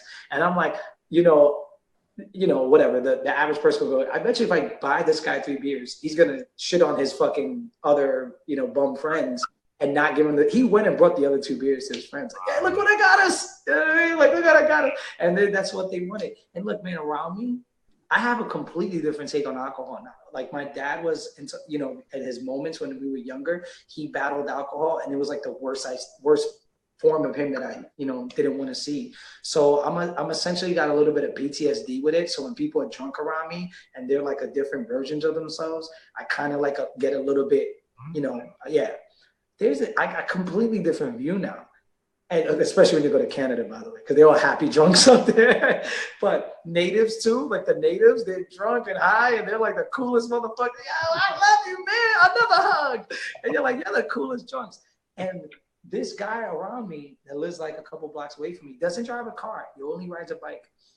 And he's the nicest drunk I've ever met in my life, man.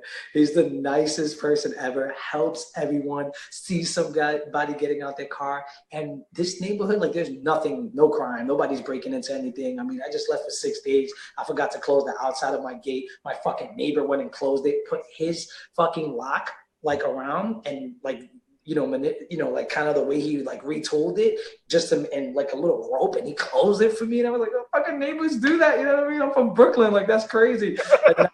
And when I came back, it wasn't there anymore, and he didn't even tell me he did it. I had to cross the street today, and I was like, hey, do you know anybody that did this? And she was like, yeah, that guy did that for you. And I went over there and I was like, hey man, thanks. Like that shit's crazy. You know what I mean? But anyway, this guy lives there, and I got to talking to him one day, and it just completely changed my whole view. You know what I mean? I was like, wow, like just like not every fan is the same. One might want to kill you.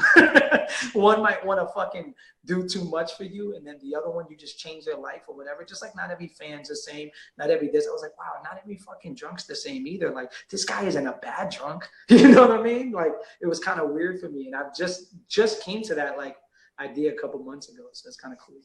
Well, it goes back to like your like that was a big awakening for me is, you look at different people, whether they're, I was at the beach last year in Ocean City, which is about 3 hours, 3 hours east from where I live now.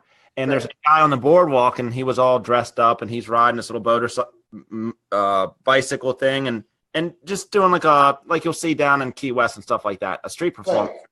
And everybody's walking by him, like, and you can see the parents, like, little Johnny, like, this is why you want to go to school. And I'm like, I sat there and watched this dude, and within an hour, he probably made $200 just sitting there doing this stuff, all tax free, by the way, because all cash.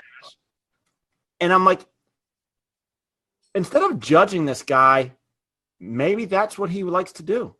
Right. And he's making more money than some of these fools that are, hey, Johnny, this is why you want to go to college. Like, he might be making more money than you all are. And how about talk to him? Yeah.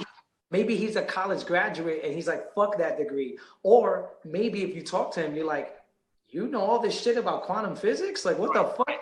I've talked to people that have thrown me off, that I'm just like looking at them, and all of a sudden you see all the shit they know, and you hear them talking, and you're like, what the fuck? I would have never known this. So yeah, it's kind of funny, you know what I mean? Not just how content they are, essentially fulfilled and all that. Also, like, have a conversation with him before you tell Johnny what to do. That fucking guy might know more than Johnny's dad. You know what I mean? And give Johnny better advice than his dad. Right. I've got great advice from random strangers on the bus no one will look at. Great advice, amazing advice. You know what I mean? That no one will look at. Just from our conversation, I'm sure that, this guy's a hip hop singer. Look, he's wearing a cap. But dude, you're smart as shit. Like, dude, you are very, very learned. I mean, you've mentioned more books than most people have probably read in their entire life. Like, be careful of the people that you're going to look at and try and judge until you have a conversation with them. I'm a high school dropout. I dropped out at 15, and my dad's a teacher. He has 2 masters. My dad always tells people he's an autodidact. He's like my mom. Apparently, my dad's mom committed suicide, but apparently and it left that's where my dad got the drinking from. It kind of fucked with him. But apparently, she was autodidactic as fuck. Like, she didn't need to no one. She can figure it out by herself. I dropped out of high school. I think I was 16 when I dropped out, and my dad asked me for a couple of reasons, sort of like Dave Chappelle's dad.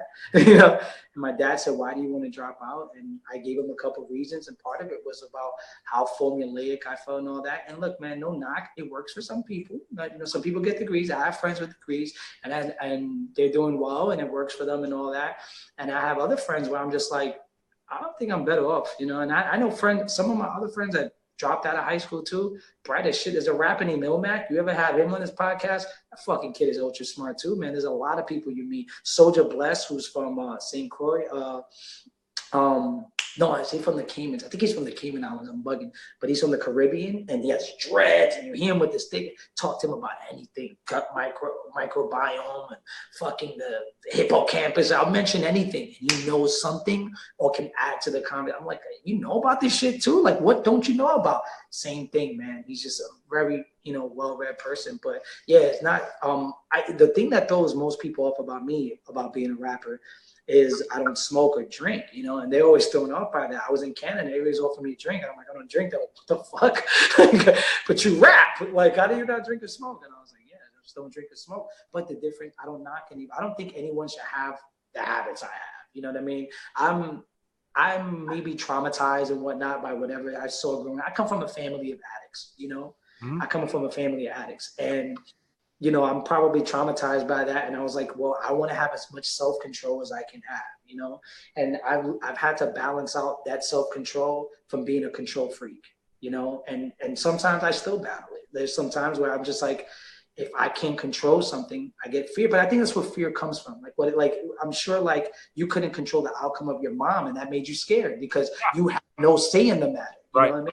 Yeah. And it's almost like when I'm on stage, I don't get nervous. But when I watch my friends on stage, I fucking start getting so nervous and shit like that. I'm just like, fuck, man, don't fuck up, do good, man. No, come on. Because I know how hard they worked on their set, and I know how good they are, and I want that to show, and I'll get so fucking scared. And then my friends would be like, dude, do you get like this when you perform? I'm like, no, because I have no say, I can't control it. And I think that's where a lot of fear comes from. But when I'm on stage, a little nerves in the back because you're going to be in front of people. I'm not the most, easily social guy that wants to get out there and, hey, everybody, let's go. I'm a little bit, I stay in a room creating fucking 8 hours a day sometimes. So it's a little bit, I got to get used to it, whatnot, and get a little comfortable. But once I'm there, it's like, I'm just at ease. I almost like I'm doing justice to my art, and I start, feeling the moment, living in the moment. Don't process the outcome and just live in the moment and whatnot. And it does something for me. But yeah, man, I don't judge books by a cover anymore, man. And I'm glad you said that about me because I'm gonna tell you right now, some rappers I've met around the country, like and the way they rap too, they rap about shit that has nothing to do with it. And then you meet him and you're like, what the fuck, man? This dude is a Cool G Rap. The first conversation I had with Cool G Rap, he was talking about all the fucking planets that Kepler discovered and how they discovered. I'm like, you're the godfather of gangster rap, man. Like, what the fuck are you talking about planet discovery right now? And what are you talking about parallel universes for right now? Like, dude, you're the godfather of gangster rap. You know what I mean? But I'm sure it happens too with skateboarders, bike riders, and you look at these people and you'd be surprised who's into what. You know what I mean? But I don't think anybody should look down on somebody because they're not formally educated. Another thing is, I don't know if you're into Joe Rogan's podcast, but sometimes he can't pronounce a word and he gets so much shit for it. And I'm like, that dude is so bright and you're going to give him shit because he's okay with mispronouncing a word in public? Like, dude, you couldn't pronounce a word and you just hold it to yourself and ask fucking Siri to tell you how it sounds. He's literally trying to say sesquipedalian or whatever fucking word is in it. How you say that? And he asks, he's very open with it. And people go, he's not that smart. He can't even pronounce that word. And I'm like, you think intellect is knowing every fucking word? You fucking fool. You know what I mean? Like, but when I went to Dropout, I got to give a shout out to my counselor. She told me she was a dropout. And she said, yeah. And she said, I'm a drop. She said, whatever. She wasn't like, she was disappointed because we talked a lot and everything. But she didn't tell me, look, I'm a dropout, this and that. And I didn't go back to school until my mid-20s and stuff. And, she just said, I know your parents, you're probably already thinking this or whatever, you're 16. But whatever you do, be yourself. Just be yourself. The degree can't teach you that. No college can teach you that, whatever. Be yourself and be okay with that. And that was the only advice she gave me. And I remember just going, fuck, man, like that's important. Like I need to carry that. And yeah, I'm still carrying it with me to this day. You know what I mean? And it shows in your music. And that's why people need to listen to it because you're not, it's not scripted. I mean, when I say scripted, it's just real and it's authentic. And in society today, there's a lot of, this fake bullshit that's out there. And it's very refreshing to find someone that's like, dude, I really don't give a shit. And that's why I think people should, and you will have to listen to it a couple times because I've listened to your music and it's like, whoa, like it gets you to think on a deeper level. Right. Not just me, Mr. Newman. Tell the people how this podcast started. Tell them the rundown, how we went over things. This wasn't planned. You just said, hey, yeah, I don't know if they know how this works, but before we got on here, you just said, hey, man, we're just going to talk. I have no idea where we're going to go. And that's how it is with everyone. And is it the most polished podcast? Hell no, it never will be. And I don't want it to be, because I'm not doing it because I want to get corporate sponsors and make money. I'm doing it because it's awesome to meet cool people that are just living life on their terms. Like that. To me, those are the winners that we need. You can do research and find all kinds of quote unquote successful people or whatever it is. But I want to find the people that nobody knows about that really have it figured out. Me too. I love finding artists that I've never. Kaylee Baker is this artist from Orlando. No one knows who she is globally like that. She's not a big artist. She's easily got the best voice of anyone I've ever heard. She's one of the best live singers I've ever heard, has the most passion. And the night she performed, Lauryn Hill performed. And I like Lauryn Hill.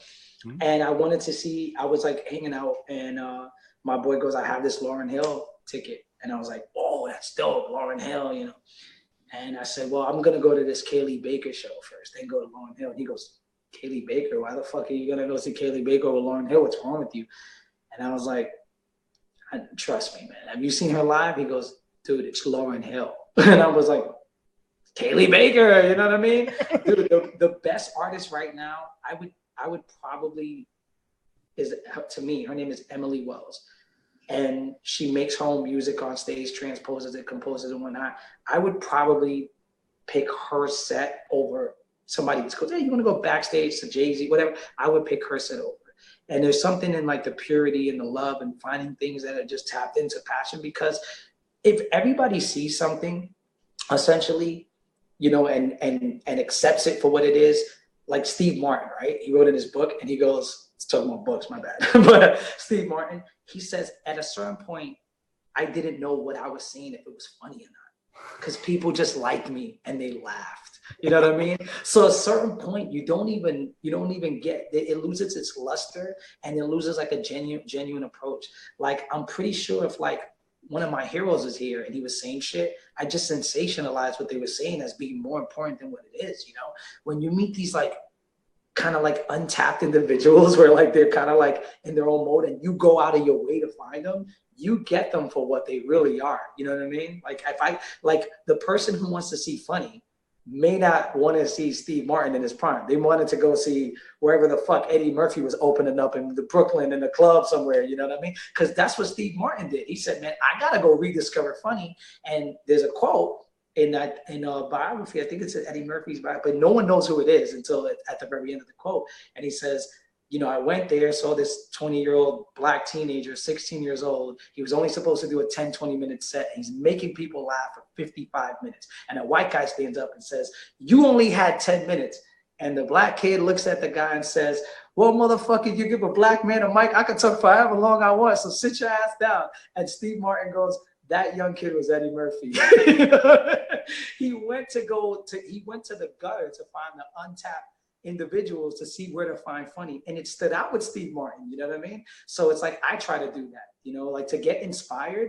I get so inspired by like people I've never heard of, and just seeing their passion, because there's just nothing around them. There's no aura, like no synthesized aura. It's all from them, and you get them all organic. You know, it's so fucking dope, man. I live off that shit, you know. And I walk up to them and tell them all this shit, and they're like, have you heard of me before? Or like, have you been a fan for a while? I'm like, no, I just saw you tonight. And it's like, I will literally sit in a line of people to talk to these people sometimes, you know what I mean? Because I'm so like, you know, I love art, you know what I mean?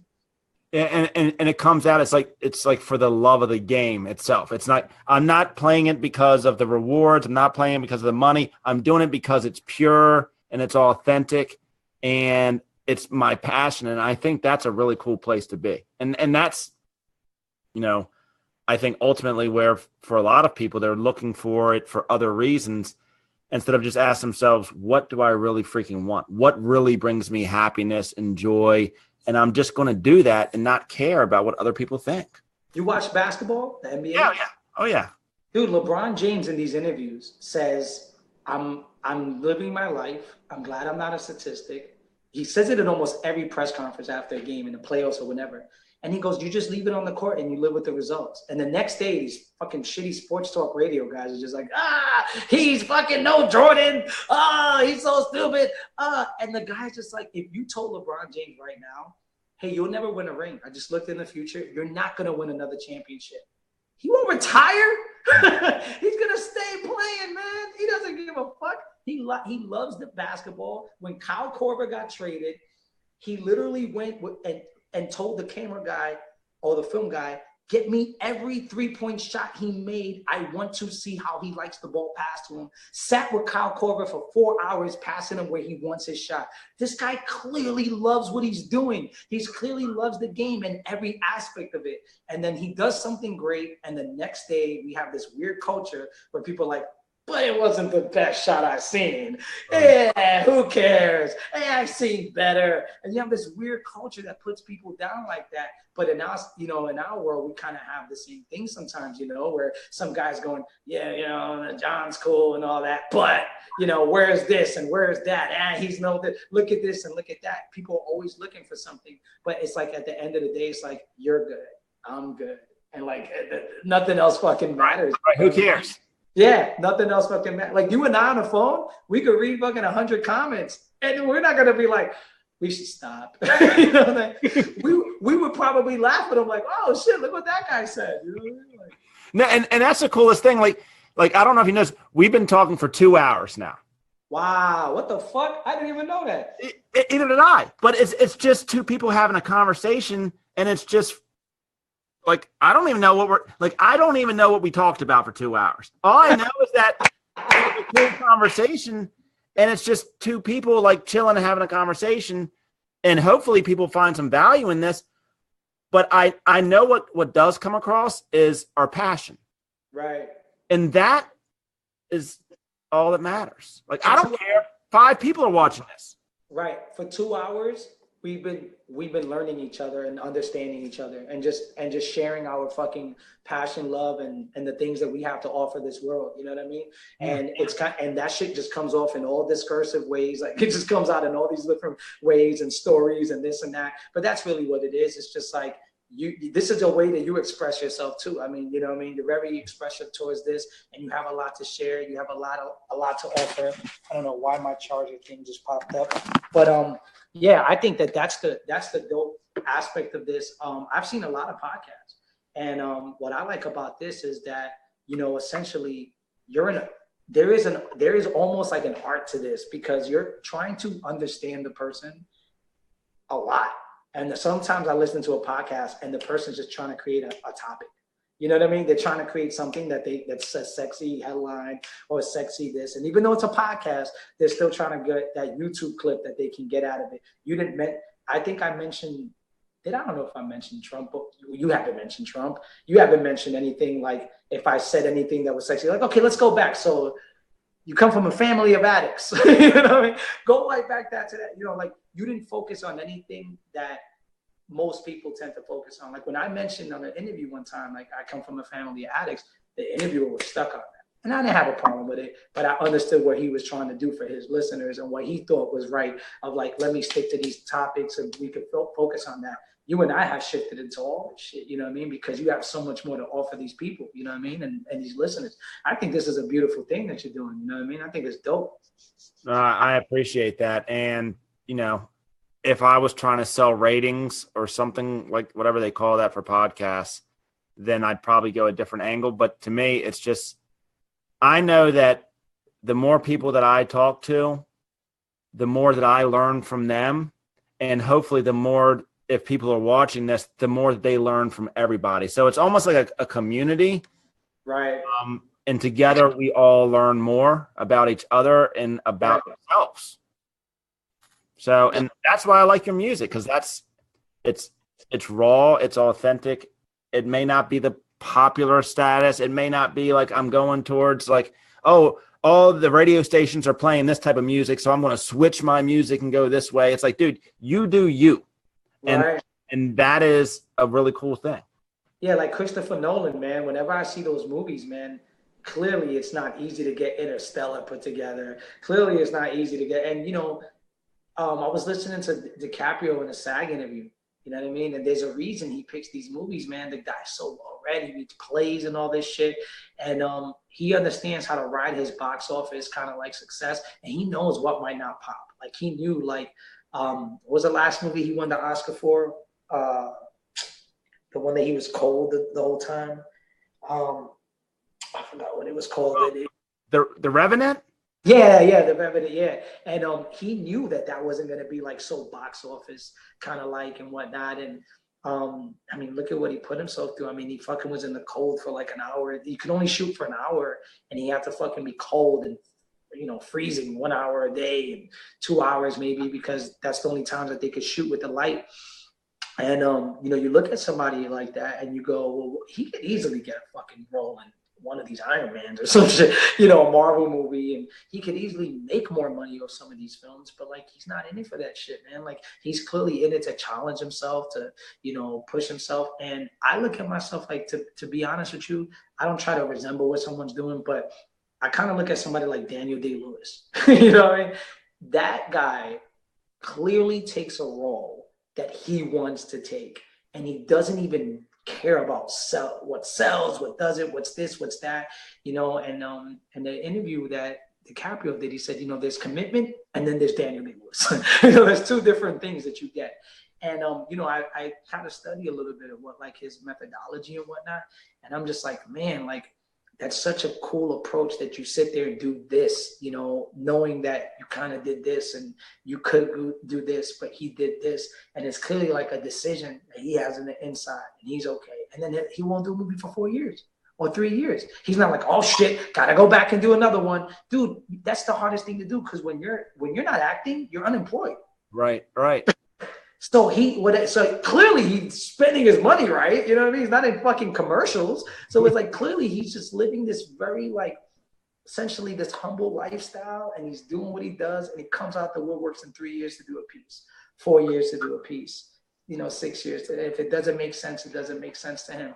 And it's like, man, like that's where I'm at, man. Like I just want to make music that makes sense to me, that I feel that I vibe to. Like, do I think I can make a song where I conform and it will be more popular? Sure. I don't think it's that hard to replicate, Sometimes I've done it before, like for commercials. Like I used to do side business for clients, TV commercials. I actually do YouTube Pepsi Bus. That's a song of mine that's playing. Like I used to do songs for TV clients and whatnot. And that went viral. And that was a commercial that was played during the World Cup. I still get residuals for it. Wow. And yeah. That's a side business I had. We didn't even cover that in these 2 hours. And I've made music for all these films, commercials, TV things. And but I guess the point is like, yeah, man, like to me, it's like if I don't feel it and I don't want to, and it's something that I don't think represents where I'm at, it doesn't matter, man, what it does, man. Like that shit could be the biggest thing ever, but I'll be like, yeah. Some kid asked me a question the other day in my live stream, and I said, ask me questions, whatever you want. And the kid goes, if you can make a song that will be the biggest song you've ever done, but it doesn't represent you. It was a great question, by the way. And he goes, but it doesn't represent you, but it will put more emphasis and more people onto the songs with the message. Do you think that trade-off is worth it? Wow. And I said, and that was a great question. And I thought about it, and I was like, no, because the song to do something that doesn't represent me, there's nothing that I could do to do that. You know what I mean? So there's no payoff for that. You know what I mean? Especially to have it, because it completely goes against what I stand for. You know what I mean? Good.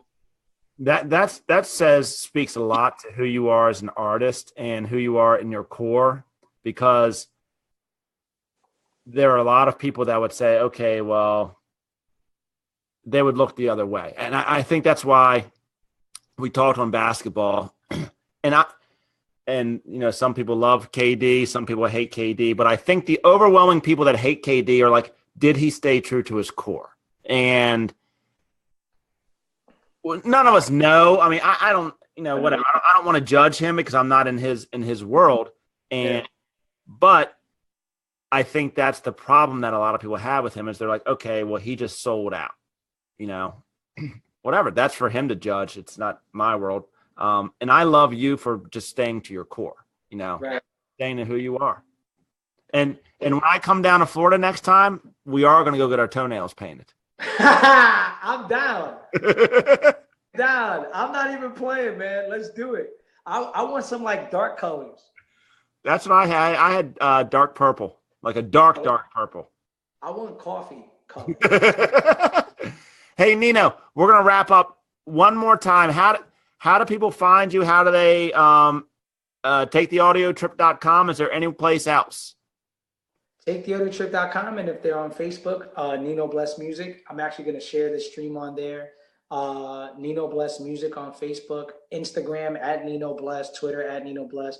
But if they really want to get in tune with mine, if they can check my Facebook, Nino Bless Music, to see what I post and whatnot. But if they're into like my music and want to know more about my art, taketheaudiotrip.com. We basically send an email to people. It's an automized setup, and they can follow my art, and I write up about every song. I talk about it, and I'm doing a service now where I actually do videos and break down every song and the content, and it's interactive. We have private Facebook groups for members and shit. So like the stuff that I'm doing is like, maybe one day we could, have a conversation on that. But yeah, the stuff that I'm doing is very just like marketed to the actual listener.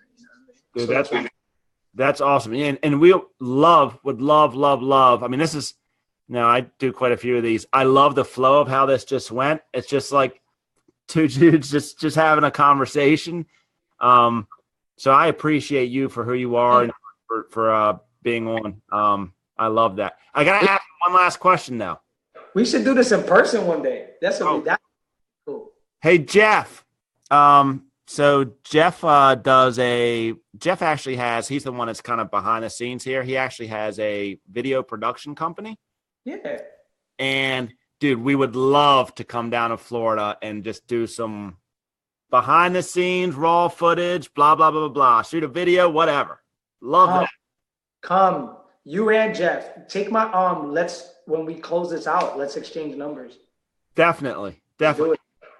Hey, we wrap up every show by asking someone about their journey or their definition of fulfillment, because ultimately that's what everybody is seeking. They may think they're seeking something else, but truthfully they're seeking to have a fulfilled life. What does that mean to you now?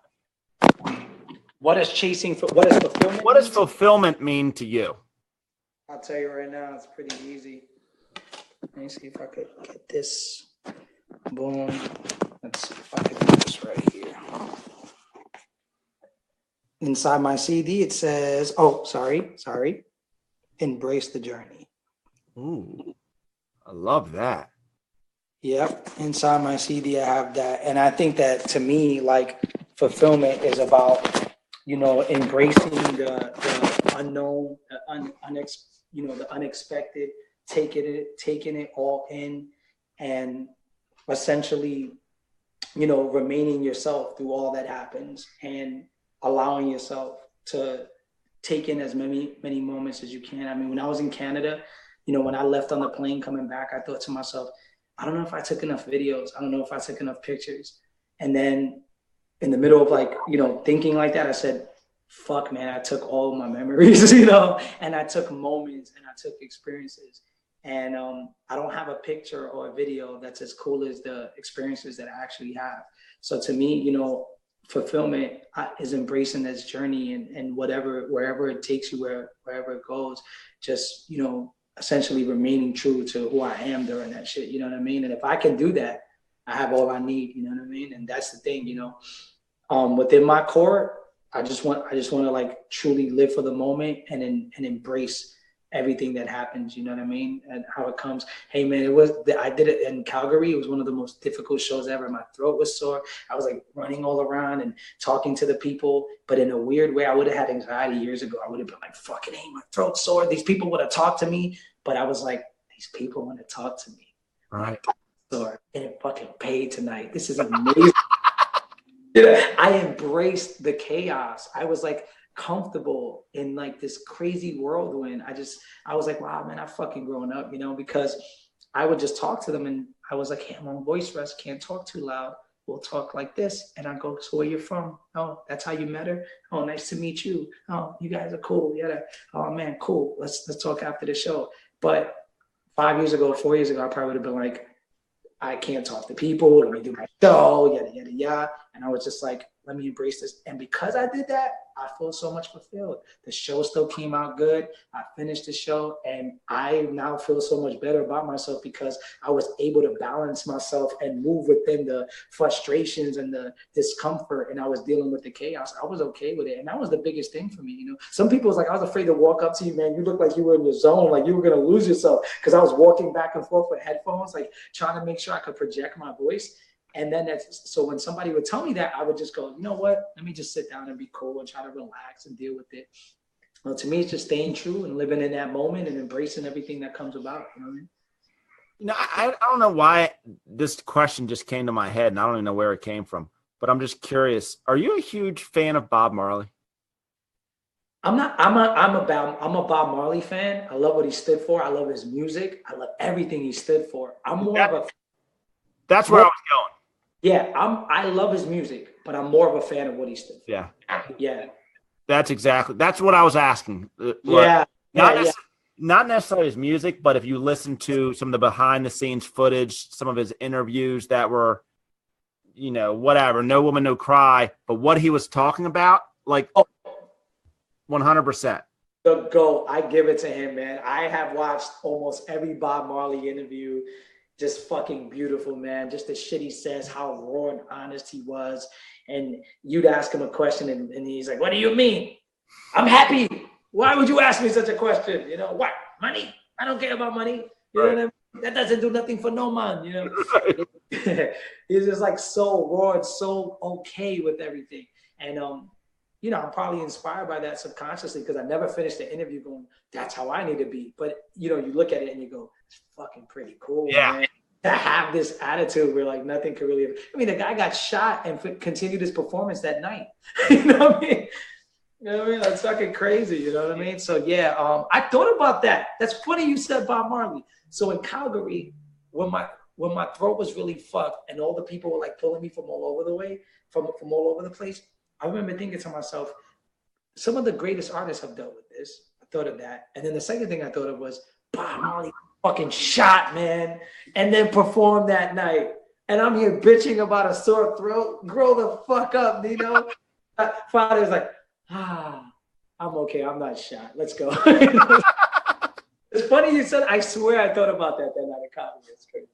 It's just from our conversation and everything we've talked about, for some reason, Bob Marley came to my mind. Maybe because I just got back. All they play was Bob Marley music when I was down in the Keys. So, but like you, I almost felt upset that they keep playing this music because I'm like, do you all hear Bob Marley or do you hear his music? Right. And I want people to hear Bob Marley, not hear the commercial aspect of his music, if that makes any sense. No, that makes a lot of sense because you're basically saying, are you guys getting this message or is it just background melody to you? You know, there's the melody and then there's the message aspect of it. And are you guys really tapping into this? You know what I mean? I feel you. Sometimes I feel the same way because I think he's been commercialized into just a good songwriter. Whereas like there was so much more to him, you know, he wasn't loved because he was a good songwriter. Like truly he is a great songwriter. That's a great musician. He was awesome at what he did. He was amazing. But I think it's the man behind the art was what everybody fell in love with. I think that if he wasn't that person, you would have never even brought him up to me. Exactly. And I think, once again, I'll go back to your music. Bob Marley songs, I think, yeah, they sounded cool, but you had to, I still go back and listen to some songs and I'm like, okay, what was he saying? What was his level of consciousness when he created this? What was the meaning? And I think that's what I do with your music too. And that's what's so cool about it is, okay, I don't want to listen to the music to say, okay, that's a cool beat or whatever. Like that's fun, but what is Nino trying to get across to the people? And I think that's why I like the fact that I listened to it a couple times over and over again, because no matter where I am at my place in life or whatever, I can listen to one of your songs and it'll have a different meaning on different times that I listen to it. Nice. I go for that. I mean, that's what I want. That I want, like, oh, but now I get this. Oh, but now I get that. That happens to me all the time when I watch The Matrix. The reason I trip off that movie, I'll watch it like another time and be like, what the fuck? That's You know what I caught in The Matrix? The first couple times I watched it, there's a scene where the dude's talking to the agent and he's selling out Morpheus and Neo. I think his name is Cypher in the movie. And he goes, I want to be famous. I want this. And then he says, and I know this steak isn't real, but I don't even care. Yep. I know Matrix is telling me that it's juicy and tasty, but I don't care. And then he chews the steak and he's fine.